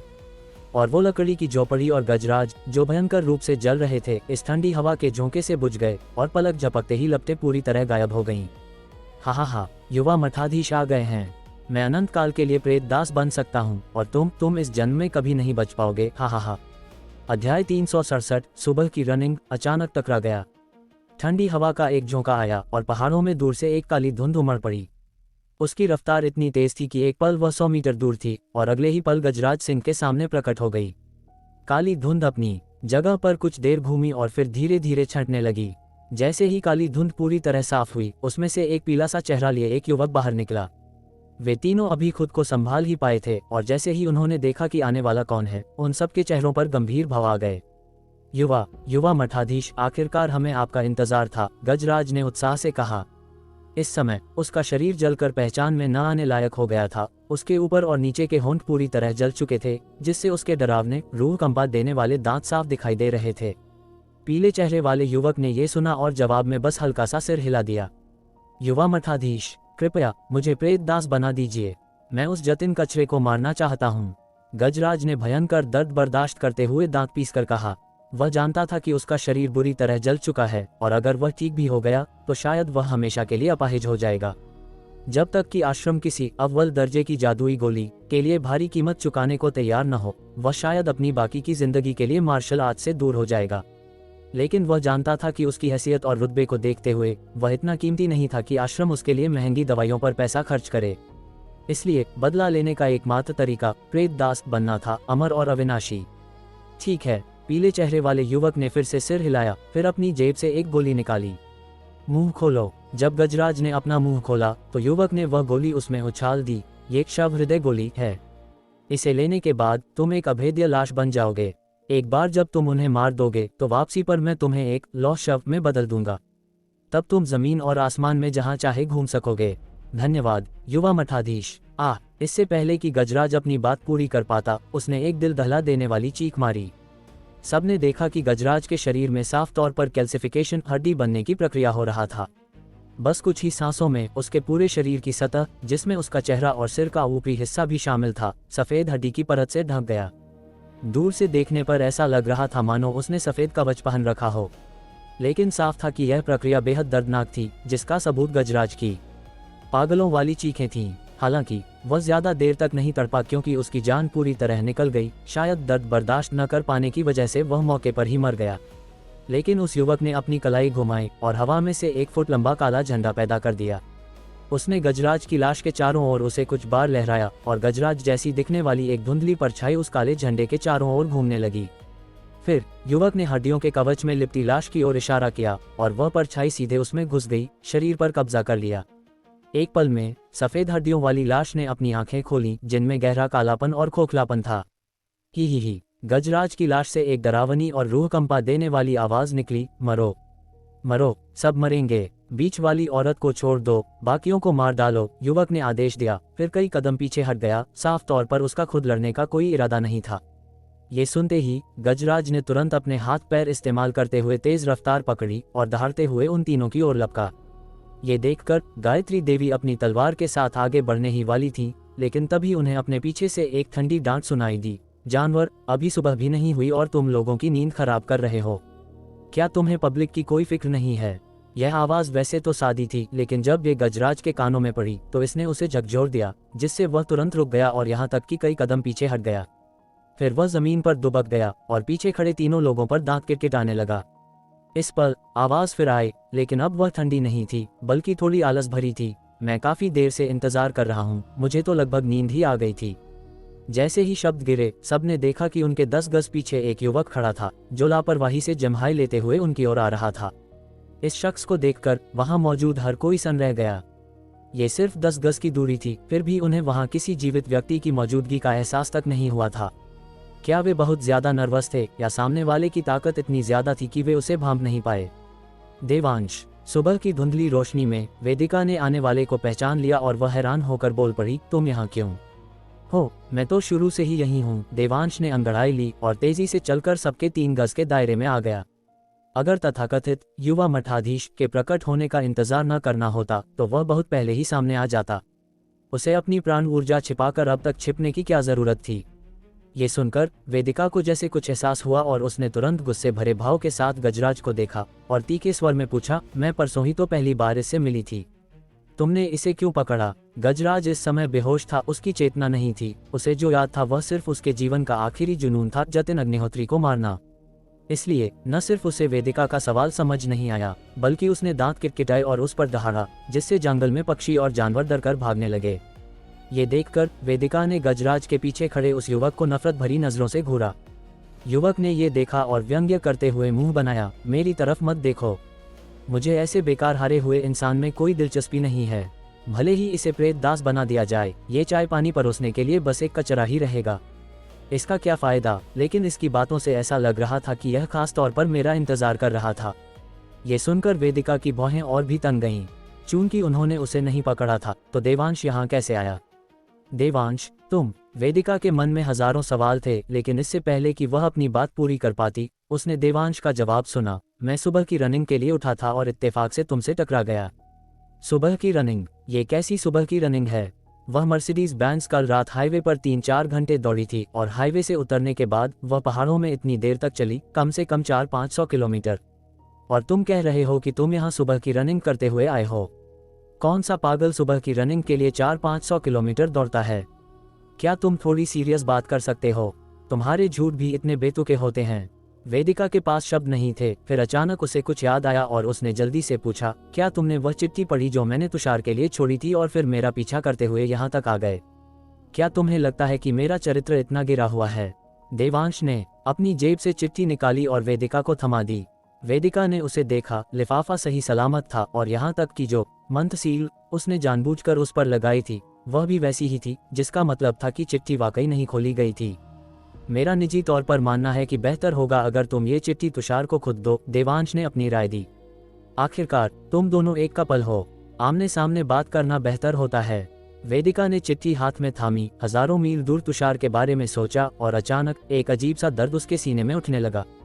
फिर उसने एक कड़वी मुस्कान दी, सामने खड़े युवा मठाधीश और गजराज को देखा और बेबसी से पूछा, मौजूदा हालात को देखते हुए क्या तुम्हें लगता है कि मेरे पास अभी भी उसे खुद चिट्ठी देने का मौका है? बोलने के बाद वेदिका ने सिर हिलाया, इसके अलावा मैं उसे इसमें शामिल नहीं करना चाहती। या तुम लोगों को, वे बहुत ताकतवर हैं, हम उनका मुकाबला नहीं कर सकते। देवांश भी थोड़ा बेबस था और उसने पलट कर कहा, क्या मैंने नहीं कहा था कि चाहे तुम्हें कोई भी परेशानी हो तुम मुझसे मदद मांग सकती हो? तुम सुनती क्यों नहीं? मैंने भी कहा था, भविष्य में असली महागुरुओं के सामने क्या तुम इतना दिखावा करना बंद कर सकते हो? वेदिका के पास लगभग शब्द खत्म हो चुके थे। खुद देख लो, क्या यह ऐसा कुछ है जिसमें तुम मदद कर सकते हो?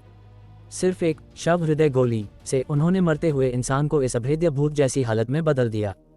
तुम मदद करने के लिए क्या इस्तेमाल करने का प्लान बना रहे हो? क्या तुम फिर से विक्रमजीत सिंह को ढूंढने जा रहे हो? क्या तुम्हें लगता है कि विक्रमजीत सिंह इनसे निपट सकता है? जतिन ने इस समय बीच में टोकते हुए कहा, मिस वेदिका सही कह रही हैं। ये साधना की दुनिया के जादुई और दैवीय शक्तियों के विशेषज्ञों के बीच का मामला है। तुम एक आम आदमी इसमें क्या कर रहे हो? जल्दी से जहां से आए हो वहीं लौट जाओ, वरना तुम्हें पता भी नहीं चलेगा कि तुम बाद में कैसे मरे। जैसे ही उसने अपनी बात खत्म की, वेदिका ने मौका पाकर चिट्ठी देवांश के सीने पर दे मारी। मुझे नहीं पता कि तुम मेरा पीछा कैसे करते हुए आए, लेकिन अब मैं उम्मीद करती हूँ कि तुम जल्दी से यह चिट्ठी लो और वापस चले जाओ। हम तुम्हारे लिए समय निकालने का कोई रास्ता ढूंढ लेंगे। तुम सब साथ जाओ, जतिन और मैं उन्हें रोकेंगे, गायत्री देवी ने निर्णायक स्वर में कहा। बोलते हुए वह अपनी तलवार के साथ आगे बढ़ी और जतिन को निर्देश देना नहीं भूली, मुझे कवर करो। इस स्थिति में सिर्फ अपनी पूरी ताकत से लड़कर ही उम्मीद की एक किरण दिख सकती है। जतिन वाकई भागना चाहता था, लेकिन गायत्री देवी की बातें सुनकर उसने तुरंत वह विचार दिमाग से निकाल दिया। बेशक परम सिद्धि स्तर के मंत्र महागुरु का सामना करते हुए देवांश एक आम आदमी भाग सकता था, लेकिन वे लोग जो जादुई और दैवीय शक्तियों की साधना करते थे कहाँ भाग सकते थे, सिवाय इसके कि वे अपने पूरे कबीले के साथ कहीं और चले जाएं, गुमनामी में जिएं और इस दुनिया में दोबारा कभी न दिखें। वरना दिव्य मेघा आश्रम की क्षमताओं के साथ उन्हें आखिरकार ढूंढ लिया जाएगा और उनका संप्रदाय खत्म कर दिया जाएगा। लानत है, तुम लोग भागो, मैं इनसे लड़ता हूँ। अध्याय 368। जाहिर है मैं तुम्हारी मुसीबत हल करने ही तो आया हूँ। जतिन ने एक जोरदार दहाड़ लगाई और अपनी कमर पर बंधी छोटी सी तुमड़ी लौकी का पात्र को हल्के से थपथपाया। हवा के संपर्क में आते ही वह तुमड़ी बड़ी हो गई, पल भर में ही आधे इंसान जितनी ऊंची हो गई, फिर जतिन के सिर के ऊपर तैरने लगी। उसका मुंह गजराज की ओर था। गायत्री देवी ने अपनी तलवार युवा मठाधीश की ओर चलाई, लेकिन आधे रास्ते में ही उनकी कनखियों ने गजराज की लाश को अपनी ओर लपकते हुए देखा। जैसे ही वे अपनी ताकत वापस खींचकर और अपनी तलवार को रोकने के लिए वापस लाने वाली थी, उन्होंने जतिन की आवाज तेजी से अपनी ओर आते हुए सुनी, इसे मुझ पर छोड़ दो। जैसे ही उसकी आवाज गिरी, उन्होंने अपनी कनखियों से देखा कि एक आग का खंभा जो एक वयस्क की कमर जितना मोटा था, तुरंत गजराज के सामने आ गया और उसकी लाश को पूरी तरह से अपनी लपेट में ले लिया। गजराज तो कब का दर्द और होश खो चुका था। इस पल उसे सिर्फ युवा मठाधीश का हुक्म मिला था कि आगे बढ़ो और मदद करो, इसलिए भले ही वह लपटों में जल रहा था, उसने कोई परवाह नहीं की। इसके बजाय वह आगे बढ़ता रहा, कम से कम समय में गायत्री देवी तक पहुंचना चाहता था। हालांकि उसे इस बात का बिल्कुल अंदाजा नहीं था कि जतिन ने इस बार जो आग फेंकी थी वह पहले से बिल्कुल अलग थी। उस आग में असल में एक जबरदस्त खिंचाव था, मानो मजबूत आदमियों की कई भुजाएं हों जो उसे आग के भीतर मजबूती से जकड़े हुए थीं, उसे आज़ाद होने से रोक रही थीं और उसे सिर्फ लपटों में जलने के लिए छोड़ रही थीं। ये तो गनीमत थी कि उसका पूरा शरीर अब हड्डियों से ढका था, वरना उसके पिछले शरीर के साथ वह कब का राख का ढेर बन चुका होता। इस बार आग के भीतर लगातार दहाड़ने के अलावा उसे कोई और नुकसान नहीं हुआ। ये किस तरह का भूतिया कवच है? इसे मेरे अग्निहोत्री परिवार की दिव्य अग्नि भी नहीं जला पा रही। जतिन के चेहरे पर हैरानी थी और एक पल के लिए वह जैसे सोच में पड़ गया। दूसरी तरफ गायत्री देवी ने अपनी तलवार सीधे युवा मठाधीश के दिल की ओर चलाई। उनका वार भयंकर था और पीछे हटने की कोई गुंजाइश नहीं थी। जैसे ही तलवार युवा मठाधीश तक पहुंचने वाली थी, अचानक उसके शरीर से काली धुंध का एक गुबार निकला और उसके सामने दीवार बनकर खड़ा हो गया, जिससे गायत्री देवी की तलवार का घुसना नामुमकिन हो गया। और जब उन्होंने दोबारा वार करने के लिए अपनी तलवार वापस खींचने की कोशिश की, तो उन्होंने पाया कि तलवार भारी हो गई थी, मानो कोई चीज उसे मजबूती से नीचे खींच रही हो और उसे बाहर निकालना आसमान चढ़ने जितना मुश्किल हो गया था। लेकिन गायत्री देवी भी कोई कच्ची खिलाड़ी नहीं थी। ये देखकर कि वे अपनी तलवार बाहर नहीं खींच पा रही हैं, उन्होंने मूठ को कसकर पकड़ा, फिर पलटी और घूमी, अपनी बांह की ताकत का इस्तेमाल करके तलवार को घुमाया, इस इरादे के साथ कि जो भी चीज उनकी तलवार को नीचे खींच रही है उसे चीरकर रख देंगी। 3 बार लगातार घूमने के बाद गायत्री देवी ने देखा कि सही वक्त आ गया है और तुरंत अपना हाथ और तलवार वापस खींच ली। इस बार तलवार वाकई आसानी से बाहर निकल आई, लेकिन उन्होंने साफ देखा कि लंबी तलवार की नोक पर एक बिना खून वाला इंसानी सिर था, जिसने अपनी दाढ़ों से उनकी तलवार की नोक को जकड़ा हुआ था। वह एक औरत का सिर था जिसके 7 छिद्रों से खून बह रहा था। ये देखकर कि उसे काली धुंध से बाहर खींच लिया गया है, उसने तुरंत गायत्री देवी को घूरा, उनकी ओर एक डरावनी मुस्कान फेंकी और एक रूह कंपा देने वाली भूतिया हंसी हंसी। उस भयानक भूतिया हंसी को पहली बार सुनकर गायत्री देवी चौंक गईं, लेकिन वे जल्दी ही संभल गईं और एक ठंडी फुफकार छोड़ी, एक और प्रेत दासी। यह सोचकर कि उनकी शिष्या को लगभग इस हालत में बदला जा रहा था, वे तुरंत गुस्से से भर गईं।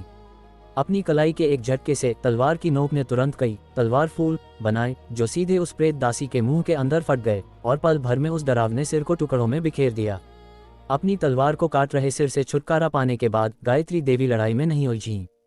इसके बजाय वे 2-3 कदम पीछे हटी, अपने हाथ से एक तलवार मंत्र बनाया, फिर अपनी तर्जनी उंगली को तलवार की धार से काटा और तुरंत ताज़ा खून तलवार पर टपका दिया।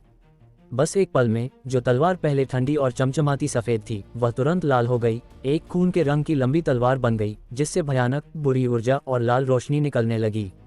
काली धुंध के अंदर जो प्रेत दास पहले इस लंबी तलवार में दिलचस्पी ले रहे थे, इस बुरी ऊर्जा वाली लाल रोशनी को देखकर तुरंत डर गए और वापस काली धुंध में छिप गए, अब अपना सिर बाहर निकालने की हिम्मत नहीं कर रहे थे। गायत्री देवी ने देखा कि यह चाल काम कर गई, तो उन्होंने एक बार फिर अपनी तलवार उठाई और वार किया। उन्होंने शुरू में सोचा था कि भले ही वे इस बार युवा मठाधीश को नुकसान न पहुंचा सके, लेकिन वे निश्चित रूप से उसके सामने मौजूद अजीब काली धुंध की सुरक्षा को तोड़ने में कामयाब रहेंगी। लेकिन उन्हें इस बात की उम्मीद बिल्कुल नहीं थी कि लाल चमकती तलवार के काली धुंध में घुसने के बाद ऐसा लगा जैसे पानी गर्म तेल की कड़ाही में चला गया हो, जिससे चटकने और जलने के धमाके होने लगे। काली धुंध तुरंत फट गई और फिर दर्जनों इंसानी सिर, जिनके 7 छिद्रों से खून बह रहा था और जिनकी आंखों में नफरत भरी थी, हवा में से उड़ते हुए आए और गायत्री देवी की ओर लपके। ये देखकर गायत्री देवी को अपनी बेबसी में बचाव के लिए अपनी तलवार वापस खींचनी पड़ी और हमला करने वाले सिरों को एक एक करके चीरना पड़ा। लेकिन इस बार गायत्री देवी ये देखकर दहल गईं कि जिन सिरों को उन्होंने चीरा था, वे देखते ही देखते ठीक हो रहे थे। इससे पहले कि वे इसके बारे में सोच पाती, वे सिर पहले ही काली धुंध में घुस चुके थे और जब वे दोबारा प्रकट हुए तो उनके चेहरों पर सिले हुए घाव पूरी तरह गायब थे। वे ऐसे कैसे लड़ सकती थीं? अगर वे ऐसे ही लड़ती रहीं तो युवा मठाधीश के प्रेत दास कभी खत्म नहीं होंगे और वे जल्द ही थककर मर जाएंगी। जतिन ने यह नज़ारा देखा और मन ही मन सोचा कि बहुत बुरा हुआ। कोई आश्चर्य नहीं कि 7 प्रांतों के जादुई कलाओं वाले खानदानों के विशेषज्ञ मिलकर काम करने के बावजूद उसे रोक नहीं पाए और मार नहीं पाए। पता चला कि वह शुरू से ही अजेय स्थिति में था। क्या यही परम सिद्धि स्तर की ताकत है? जतिन के मुंह से अनायास ही निकल गया और तुरंत उसके दिल में लाचारी का गहरा एहसास उमड़ आया। गायत्री देवी को भी इस पल अपने और युवा मठाधीश के बीच के अंतर का एहसास हुआ। दुश्मन ने अभी तक सही मायने में कोई चाल भी नहीं चली थी और उनके पास तोड़ने का कोई रास्ता नहीं था। अगर वह कोई चाल चलता तो उन्हें डर था कि वे धूल में मिल जाएंगी, लेकिन अगर वे धूल में मिल जाती तो शायद वह सबसे अच्छा अंजाम होता। उन्हें डर था कि यह जानवर उन्हें मारेगा नहीं, बल्कि उन्हें पकड़कर अपनी प्रेत दासी बना लेगा ताकि वे अनंत काल तक उसकी गुलामी करें। अगर सच में ऐसा हुआ तो यह मौत से भी बदतर होगा। शुक्र है वेदिका पहले ही चली गई है, इसलिए उसे यह यातना नहीं झेलनी पड़ेगी, वरना उसकी गुरु होने के नाते वे सच में हजारों मौतों की गुनहगार होती। और अब उन्हें जो करना था वह ये था कि जितना हो सके समय बर्बाद करें ताकि वेदिका और उसके दोस्त को भागने का पर्याप्त समय मिल सके। जब तक वे भाग निकलते तब तक भले ही वे मर जाती, वे चैन से मर सकती थीं। 1 मिनट रुको, वे दोनों अभी भी वहां क्यों खड़े हैं? वे भाग क्यों नहीं रहे? गायत्री देवी ने कनखियों से देखा, फिर उनके चेहरे का रंग उड़ गया और प्रेत दासी के सिरों से निपटते हुए वे चिल्लाईं, तुम दोनों वहां खड़े क्या कर रहे हो? तुम जल्दी भागते क्यों नहीं? वेदिका ने ये सुना और लगभग रो पड़ी। ये जाने से मना कर रहा है, कह रहा है कि वह मेरी इस युवा मठाधीश वाली समस्या को हमेशा के लिए हल करना चाहता है। उद्धरण चिन्ह ... उद्धरण चिन्ह। ये सुनकर गायत्री देवी के हाथ से तलवार लगभग गिर ही गई। तलवार को हाथ में कसने के बाद उन्होंने कई पेचीदा कोनों का इस्तेमाल करके सभी सिरों को चीर दिया, फिर लड़ाई में नहीं उलझी बल्कि पीछे हटकर वेदिका के पास आ गईं। जतिन ने ये देखा और अपनी तुमड़ी को हवा में लटका रहने दिया, गजराज की लाश को लगातार आग में जलाते हुए, ताकि वह लपटों के दायरे से बाहर न निकल सके। वह खुद 2-3 कदम पीछे हटा, बाकियों के पास वापस आया और देवांश और दूसरे व्यक्ति को उलझन भरी नजरों से देखा। क्या चल रहा है? गायत्री देवी ने सबसे पहले पूछा। इस लड़के की हीरो बनने की बीमारी फिर से शुरू हो गई है, वेदिका ने चिढ़कर कहा। मैंने इसे जाने के लिए बहुत समझाया, लेकिन ये किसी भी तरह नहीं माना। उद्धरण चिन्ह डॉट डॉट डॉट उद्धरण चिन्ह। गायत्री देवी ने माथे पर शिकन डाली, उस युवा मठाधीश को देखा जो उनका पीछा करने का कोई इरादा नहीं दिखा रहा था, फिर शांत और स्थिर देवांश को, और फिर वेदिका से पूछा, तुम्हारे दोस्त में कितनी ताकत है? ये सुनकर वेदिका के पास बोलने को कुछ नहीं था। इसके शरीर में एक मार्शल आर्टिस्ट जैसी कोई आभा नहीं है, इसमें क्या खाक ताकत होगी? इसके पास बस दुनियादारी की कुछ जान पहचान है। यह मुंबई के डॉन विक्रमजीत सिंह को जानता है, बस इतना ही। ये सोचता है कि इस थोड़ी सी ताकत के साथ ये दुनिया में अजेय हो सकता है। ये सच में बहुत गुस्सा दिलाने वाला है। वेदिका का विवरण सुनने के बाद गायत्री देवी को आखिरकार देवांश के बारे में एक सामान्य समझ मिल गई, इसलिए उन्होंने देवांश से कहा, मिस्टर देवांश, सही है ना? तुमने अभी हालात देखे, यहाँ तक कि हम भी उनका मुकाबला नहीं कर सकते।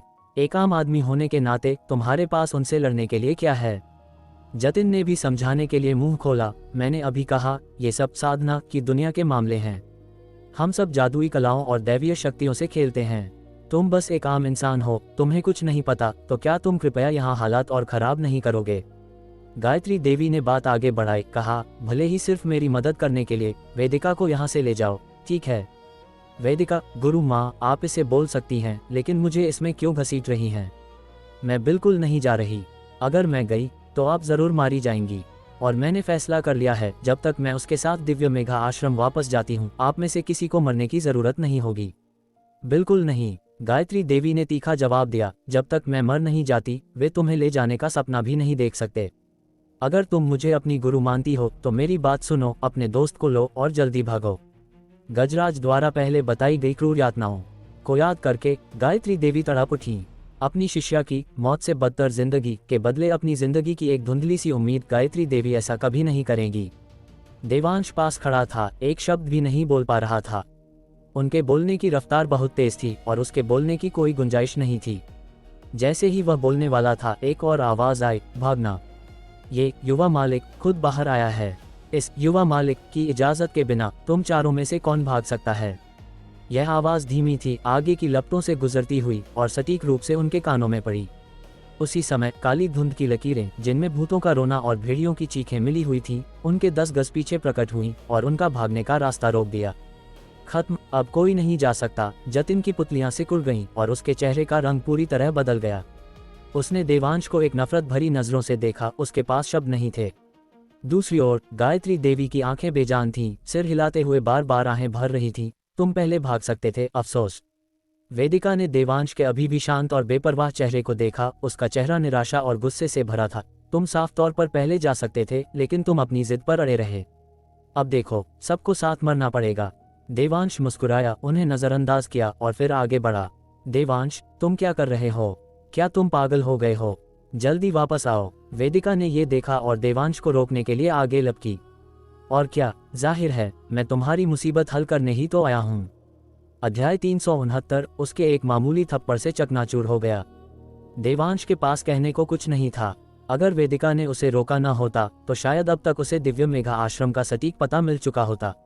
मैं इतनी देर से बोल रही हूँ और तुम सुन ही नहीं रहे, और अभी भी तुम्हें अपनी हीरोगिरी दिखानी है। क्या तुम्हें लगता है कि वे विक्रमजीत सिंह की तरह हैं, बस कुछ मार्शल आर्ट्स जानने वाले आम लोग? मुझे अब कोई परवाह नहीं, अगर तुम्हें जाना है तो जाओ। वेदिका गुस्से से आग बबूला थी। उसने जो कुछ भी कहना था, अच्छा और बुरा, सब कह दिया था और मानती थी कि उसने अपनी पूरी कोशिश कर ली है। जब देवांश किसी भी तरह सुनने को तैयार नहीं था और अपनी मौत के मुंह में जाने पर अड़ा था, तो अब यह उसका मामला नहीं था। अगर वह जिंदा बच गई तो भले ही तुषार बाद में इसके बारे में पूछे, उसका ज़मीर साफ रहेगा। जब देवांश ने वेदिका को ये कहते सुना कि उसे अब उसकी परवाह नहीं है, तो वह खुशी से लगभग हंस पड़ा। तुम्हें शुरू में ही परवाह नहीं करनी चाहिए थी, तुमने मेरा इतना समय बेकार कर दिया। अगर ये तुम्हारे विशेष शरीर की बात न होती, और अगर मैंने इस समय का इस्तेमाल साधना के लिए न किया होता, तो मैंने तुम्हें बहुत पहले ही थप्पड़ मारकर एक तरफ कर दिया होता। गायत्री देवी ने वेदिका को देखा, फिर माथे पर शिकन डालकर पूछा, क्या तुम सच में परवाह नहीं करोगी? सामने इतना खतरनाक दुश्मन है, हम पहले ही नुकसान में हैं और वह अभी भी हमारे पैरों की बेड़ी बना हुआ है। मैं क्या कर सकती हूँ? वेदिका बेहद गुस्से में थी और कहती रही, भले ही वह बस यहाँ खड़ा रहे और हिले नहीं, हम अपनी सारी ताकत दुश्मन पर लगा सकते हैं। हमें उसका ख्याल रखने में अपना ध्यान क्यों भटकाना चाहिए? बिल्कुल, मैंने इतना मुसीबत खड़ी करने वाला इंसान कभी नहीं देखा। जतिन ने मुंह बनाया, तुम बताओ, हमें उसे बाद में बचाना चाहिए या नहीं? अगर हम उसे बचाते हैं तो अफरा तफरी मच जाएगी, अगर नहीं बचाते तो दिल नहीं मानता। वह सच में एक बोझ है, क्यों न उसे बेहोश कर दिया जाए? गायत्री देवी ने सुझाव दिया। फिर जब हम भागेंगे तो क्या वह फिर से बोझ नहीं बन जाएगा? उद्धरण चिन्ह डॉट डॉट डॉट उद्धरण चिन्ह। गायत्री देवी सन रह गईं, फिर कड़वी मुस्कान के साथ बोली, मौजूदा हालात को देखते हुए क्या हमारे पास भागने का कोई मौका भी है? वेदिका, जतिन, छोड़ो, उसे अपने हाल पर छोड़ दो, हमने अपनी पूरी कोशिश कर ली। भाई जतिन, चलो इस बार मिलकर युवा मठाधीश से निपटते हैं और देखते हैं कि क्या हम उम्मीद की कोई किरण जगा सकते हैं। गायत्री देवी देवांश पर और समय बर्बाद नहीं करना चाहती थीं। जतिन के साथ नजरें मिलाने के बाद उन्होंने अपनी लंबी तलवार उठाई और फिर से युवा मठाधीश की ओर दौड़ पड़ी। उनकी रफ्तार गजब की थी, लगभग पलक झपकते ही देवांश से आगे निकल गईं और अगले ही सेकंड में वे गजराज के दोनों तरफ पहुंच गईं, जिसे अग्निहोत्री परिवार की दिव्य अग्नि ने जकड़ रखा था। जैसे ही वे सांस लेने के लिए रुके, आगे बढ़ने की तैयारी कर रहे थे, उन्होंने युवा मठाधीश की मनहूस आवाज सुनी, रक्षक गजराज, तुम कब तक सोने का इरादा रखते हो? इन शब्दों पर गजराज, जो लपटों में संघर्ष कर रहा था, ने अचानक एक दहाड़ मारी और फिर पलक झपकते ही आग की कैद से आजाद हो गया। एक ही छलांग के साथ वह जतिन के सामने प्रकट हुआ। इससे पहले कि जतिन कोई प्रतिक्रिया दे पाता, उसके सीने पर एक जोरदार मुक्का लगा, जिससे वह हवा में उड़ता हुआ वापस जमीन पर गिरा, जहां उसने एक गहरा गड्ढा बना दिया। जतिन ने अपने पैरों पर खड़े होने की कोशिश की, लेकिन उसके मुंह के कोने से खून रिसने लगा। फिर उबकाई जैसी आवाज के साथ वह लगातार खून की उल्टियां करने लगा। ये देखकर वेदिका उसकी प्राण ऊर्जा को नियंत्रित करने और खून रोकने में मदद करने के लिए कोई मंत्र पढ़ने के लिए उसकी ओर दौड़ी। दुर्भाग्य से उसकी कई पसलियां टूट चुकी थीं और वेदिका की नई नई जागी जादुई शक्तियों के साथ ये किसी काम का नहीं था। इस बीच गायत्री देवी ने गजराज को अग्निहोत्री परिवार की दिव्य अग्नि की कैद तोड़ते देख एक निर्णायक कदम उठाया, अपनी लंबी तलवार की दिशा बदली और उसे सीधे उस कवच वाली लाश की ओर घोंप दिया। टन, एक जोरदार धातु की आवाज के साथ गायत्री देवी की लंबी तलवार गजराज की पीठ से टकराई, जिससे एक साफ और सुरीली आवाज निकली। जहां तलवार की नोक हड्डी से मिली, वहां चिंगारियां उड़ी, जो वाकई एक रोंगटे खड़े कर देने वाला नजारा था। ये देखकर कि एक तलवार का वार विफल रहा, गायत्री देवी ने अपनी कलाई मोड़ी और लाश की पुतली पर दूसरी तलवार से वार किया, जो पहले ही मुड़ चुकी थी। उसकी पुतलियां गहरी काली थीं और उन पर कोई कवच नहीं था, जिससे पता चलता था कि यह शायद उसकी सबसे कमजोर जगह थी। वहां हमला करने से चौंकाने वाले नतीजे मिल सकते थे। ये देखकर जतिन ने खून की उल्टियां करते हुए भी जबरदस्ती सांस ली और हवा में लटकी हुई अपनी बैंगनी स्वर्ण तुमड़ी को सक्रिय कर दिया। उसने तुमड़ी का मुंह गजराज की ओर किया और उच्च तापमान वाली लपटों की एक शक्तिशाली धारा छोड़ी, जिसका इरादा गायत्री देवी के साथ मिलकर दो तरफा हमला करना था। यह मूल रूप से एक बेहद असरदार तालमेल था, यहाँ तक कि सबसे खतरनाक दुश्मन भी ऐसे हमले का सामना करते हुए अगर मरता नहीं तो कम से कम गंभीर रूप से घायल तो हो ही जाता। हालांकि गजराज तो बस एक राक्षस था। ऐसे सटीक तालमेल वाले हमले का सामना करते हुए वह न सिर्फ पीछे नहीं हटा, बल्कि उसने अपने दोनों हाथ फैला दिए।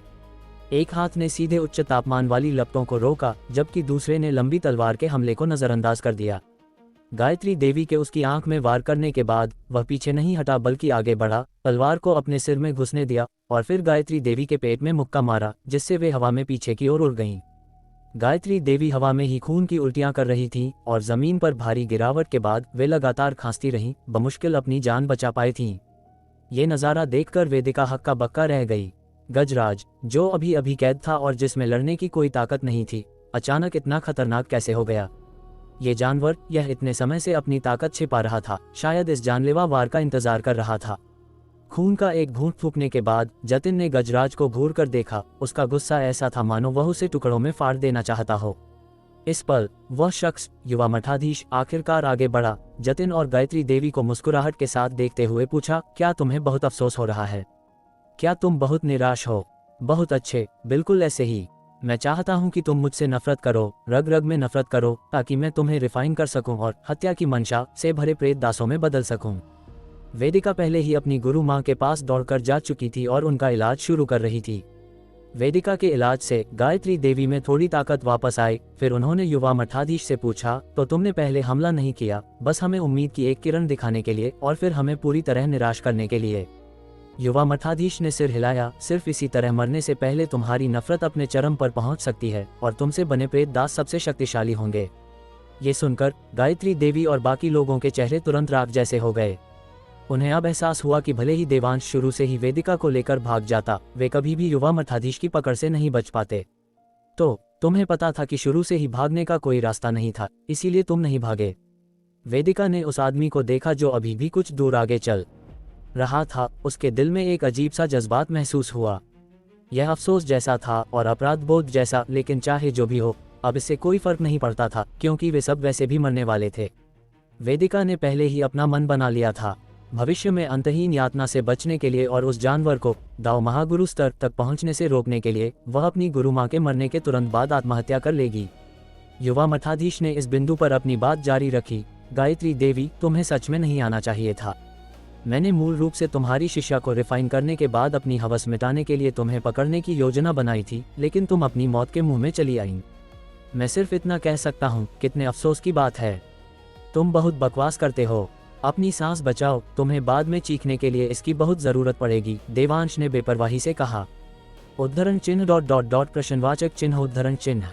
युवा मठाधीश ने माथे पर शिकन डाली, फिर वेदिका से तिरस्कार पूर्वक कहा, ये बेवकूफ कहाँ से आया जो अपनी औकात से इतना अनजान है। यह इतना बड़ा कचरा है कि मुझे इसे मारकर अपने हाथ गंदे करने का भी डर है। वेदिका, उसने युवा मठाधीश को नजरअंदाज किया और इसके बजाय देवांश के लिए चिंतित हो गई। एक पल बाद उसने युवा मठाधीश से कहा, मैं अपनी मर्जी से तुम्हारे साथ चलूंगी जब तक तुम इन तीनों को यहाँ से जिंदा जाने दोगे। हालांकि युवा मठाधीश ने सिर हिलाया, तुम तो मेरे साथ चलोगी ही, चाहे कुछ भी हो जाए, इसलिए तुम्हें सौदा करने का कोई हक नहीं है। जहां तक उस कचरे की बात है, मैं उसे जाने दे सकता था, लेकिन अब। रक्षक गजराज, क्या तुम हमारे मेहमान की खातिरदारी नहीं करोगे? गजराज ने यह सुनकर दहाड़ लगाए और सीधे देवांश पर झपटा। इस समय देवांश हवा में लटकी हुई बैंगनी स्वर्ण तुमड़ी के सामने खड़ा था, उसका मुआयना कर रहा था। शुरू में उसे ये थोड़ा चमत्कारी लगा कि तुमड़ी इतनी आग समा सकती है। थोड़ी देर देखने के बाद उसे एहसास हुआ कि ऐसा नहीं था कि तुमड़ी में बहुत आग थी, बल्कि यह आग को दोबारा इस्तेमाल कर सकती थी। जो लपटें बाहर निकलती थीं, वे विशेष रास्तों और तरीकों से तुमड़ी में वापस आ जाती थीं। हालांकि कुछ नुकसान होता था, लेकिन बाद में थोड़ा और डालकर उसकी भरपाई की जा सकती थी। देवांश, सावधान। वेदिका ने गजराज को देवांश पर झपटते देखा और हालांकि उसने कहा था कि वह उसकी परवाह नहीं करेगी, वह उसे चेतावनी देने के लिए मुंह खोले बिना नहीं रह सकी। जल्दी से हट जाओ। गायत्री देवी ने देवांश को बैंगनी स्वर्ण तुमड़ी को खाली नजरों से घूरते देखा तो उन्होंने भी तुरंत चेतावनी दी। मेरी टूटी हुई तुमड़ी में ऐसा क्या खास है? तुम गंवार जिसने कभी दुनिया नहीं देखी, तुम साले भाग क्यों नहीं रहे? जतिन भयंकर दर्द सहते हुए चिल्लाया, लेकिन देवांश ने जैसे अनसुना कर दिया। उसने इत्मीनान से एक उंगली बढ़ाई और तुमड़ी के शरीर पर टैप किया। तुमड़ी तुरंत सिकुड़ गई और देवांश के हाथ में आ गिरी। फिर देवांश ने उसे जतिन की ओर उछाल दिया। ये देखने वाले हर शख्स की, खासकर जतिन की, जिसने बैंगनी स्वर्ण तुमड़ी पकड़ी थी, आंखें लगभग बाहर निकल आईं। यह उनके अग्निहोत्री परिवार की पुश्तैनी धरोहर थी, उनके खास सदस्यों के अलावा कोई और इसे नियंत्रित नहीं कर सकता था। फिर भी देवांश ने सीधे बैंगनी स्वर्ण तुमड़ी का नियंत्रण ले लिया। ऐसे स्वर्ग विरोधी तरीकों के साथ। मिस वेदिका, तुमने मुझसे कहा था कि वह बस एक आम इंसान है। खुद को सुनो, क्या तुम्हें खुद अपनी बात पर विश्वास है? जतिन के पास बोलने के लिए शब्द नहीं थे। ये सब पलक झपकते ही हो गया। जैसे ही बैंगनी स्वर्ण तुमड़ी देवांश की हथेली में आई, गजराज की लाश बस उस तक पहुंचने ही वाली थी।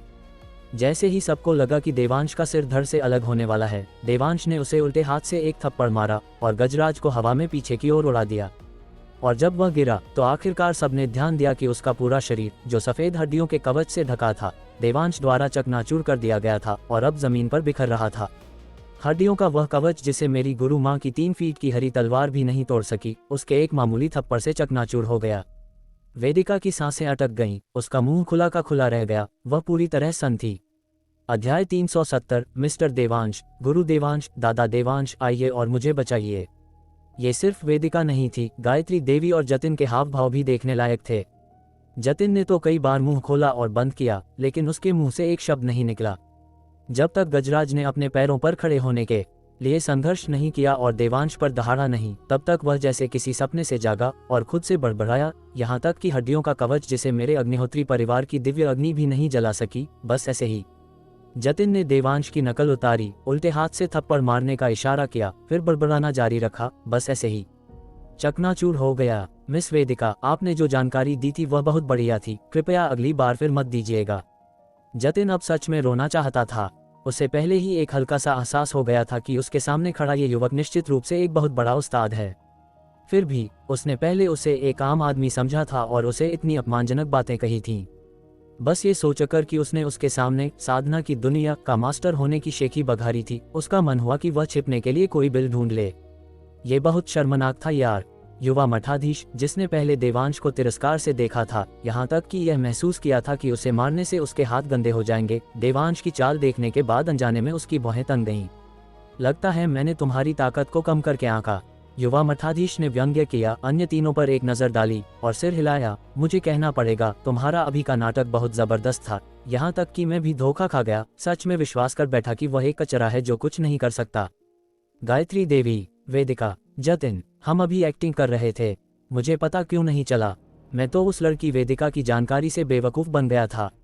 लेकिन इससे कोई फर्क नहीं पड़ता, भले ही तुमने जानबूझकर उसकी ताकत छिपाई हो, ये परिणाम नहीं बदलेगा। युवा मठाधीश हंसा पूरे आत्मविश्वास के साथ। आखिरकार मेरी परम सिद्धि स्तर की साधना के सामने, भले ही वह एक सिद्ध महागुरु हो, मैं उसे आसानी से मिटा सकता हूँ। बकवास, जतिन ने थूका और ताना मारा। ज्यादा हवा में मत उड़ो, तुम सिर्फ परम सिद्धि स्तर में हो, साधना के महागुरु स्तर में नहीं। अगर तुम्हारा सामना सच में किसी सिद्ध महागुरु से हो गया तो तुम्हारे हाथ के इशारे पूरे होने से पहले ही तुम्हारा सिर जमीन पर होगा। किसने कहा कि मुझे मंत्र पढ़ने के लिए हाथ के इशारों की जरूरत है? युवा मठाधीश ने ठंडी हंसी हंसी, फिर पूछा, जब मैंने अभी मंत्र पढ़े तो क्या तुम में से किसी ने मुझे हाथ के इशारे बनाते देखा? उद्धरण चिन्ह डॉट डॉट डॉट विस्मयादिबोधक चिन्ह विस्मयादिबोधक चिन्ह उद्धरण चिन्ह। इन शब्दों पर वेदिका और अन्य दो के चेहरे तुरंत बुरी तरह बदल गए। उन्होंने ध्यान से याद किया कि युवा मठाधीश के प्रकट होने से लेकर अब तक उसने जितने भी मंत्र पढ़े थे वे सब वाकई हवा में से प्रकट हुए थे, बिना किसी इशारे के। क्या ऐसा हो सकता है कि तुम पहले से ही एक महागुरु हो? जतिन हकलाया पूछते हुए। अगर ऐसा सच में था तो अब विरोध करने की कोई जरूरत नहीं थी। अंजाम चाहे जो भी हो, मौत ही होगा। लेकिन इतना कम उम्र का महागुरु, और वह भी साधना का महागुरु, ये कैसे मुमकिन हो सकता है? साधना महागुरु लगभग 1000 साल से प्रकट नहीं हुए थे, उसके दिव्य मेघा आश्रम ने एक कैसे तैयार कर लिया? इसके अलावा अगर वह पहले से ही महागुरु था तो वह वेदिका को पाने के लिए इतनी हद तक क्यों जाएगा? साधना महागुरु स्तर, मैं अभी वह नहीं हूँ। बेशक। युवा मठाधीश इससे निराश नहीं हुआ, इसके बजाय उसने पूरे आत्मविश्वास के साथ कहा, लेकिन आज के बाद इस युवा मालिक का साधना महागुरु स्तर में प्रमोशन आधिकारिक तौर पर 49 हफ्तों की उल्टी गिनती शुरू करेगा। जतिन ने उसके बाद के शब्दों पर ध्यान नहीं दिया, इसके बजाय वह पूछता रहा, चूंकि तुम महागुरु स्तर में नहीं हो, तुम हाथ के इशारों के बिना मंत्र कैसे पढ़ सकते हो? यहाँ तक कि मायावी अस्त्रों को भी सक्रिय करने के लिए हाथ के इशारों की जरूरत होती है। वह तो बस तुम्हारा घटिया मायावी अस्त्र है, उसकी तुलना मेरे हाथ में मौजूद मायावी अस्त्र से कैसे की जा सकती है? युवा मठाधीश ने यह नहीं बताया कि वह किस तरह का मायावी अस्त्र था। इसके बजाय उसने देवांश को देखा और मुस्कुराहट के साथ पूछा, क्या तुम तैयार हो कि तुम कैसे मरने वाले हो? देवांश ने यह सुना और मुस्कुराया, मैंने तो पहले ही सोच लिया है कि तुम कैसे मरने वाले हो।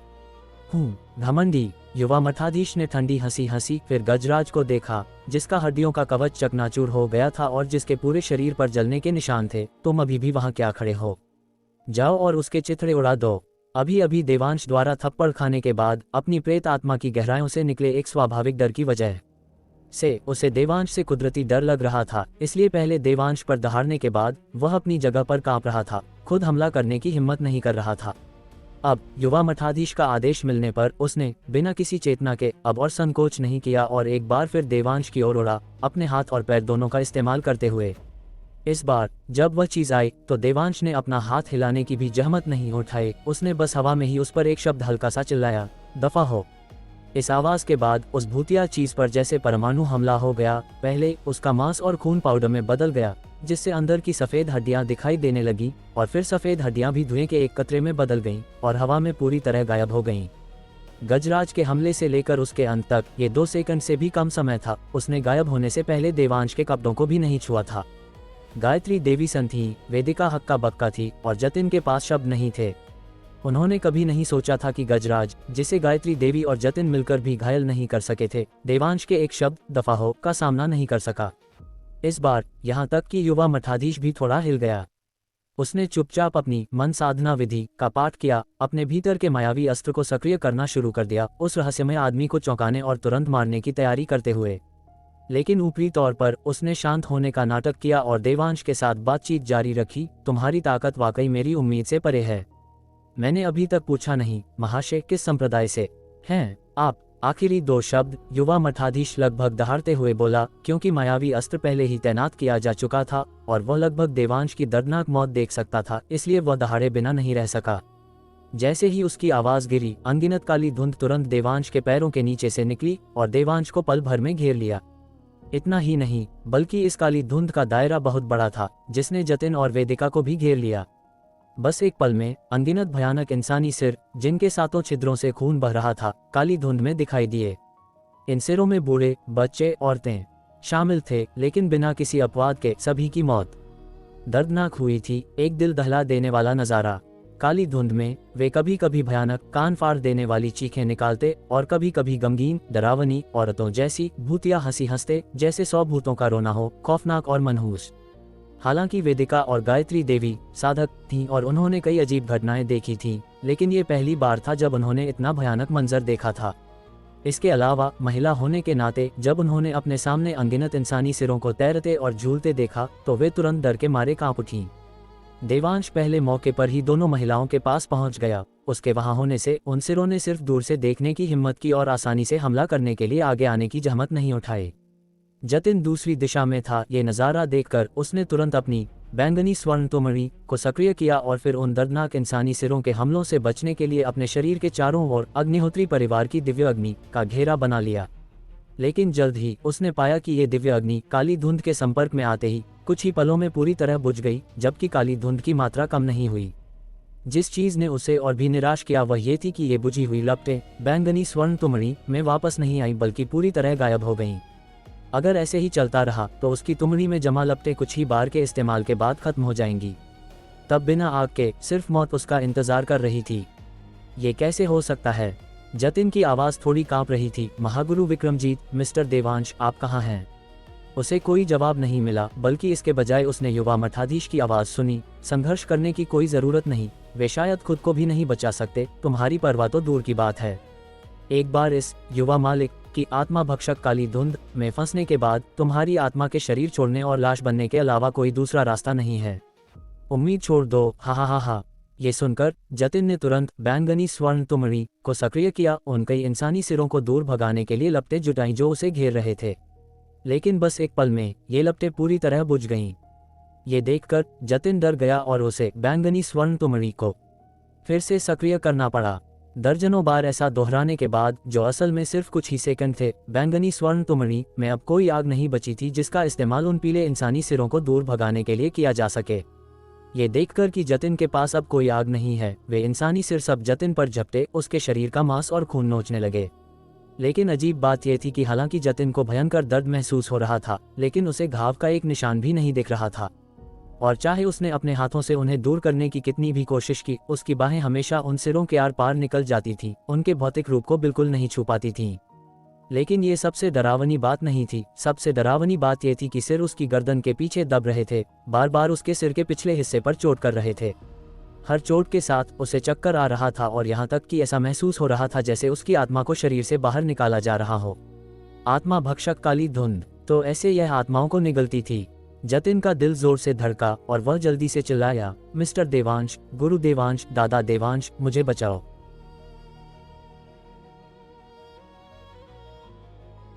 इस एपिसोड में कहानी डर से ताकत तक का पूरा चक्र दिखाती है, जहां एक तरफ इंसानियत को रौंद देने वाली क्रूर सच्चाई सामने आती है, वहीं दूसरी तरफ यह साफ हो जाता है कि हर राक्षस को रोकने के लिए शोर की ज़रूरत नहीं होती।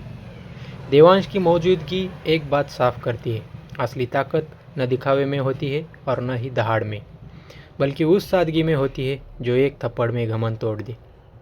अब यह लड़ाई सिर्फ वेदिका को बचाने की नहीं रही। अब सवाल ये है कि जब शिकारी खुद शिकार बन जाए तो अंत कितना भयावह होगा।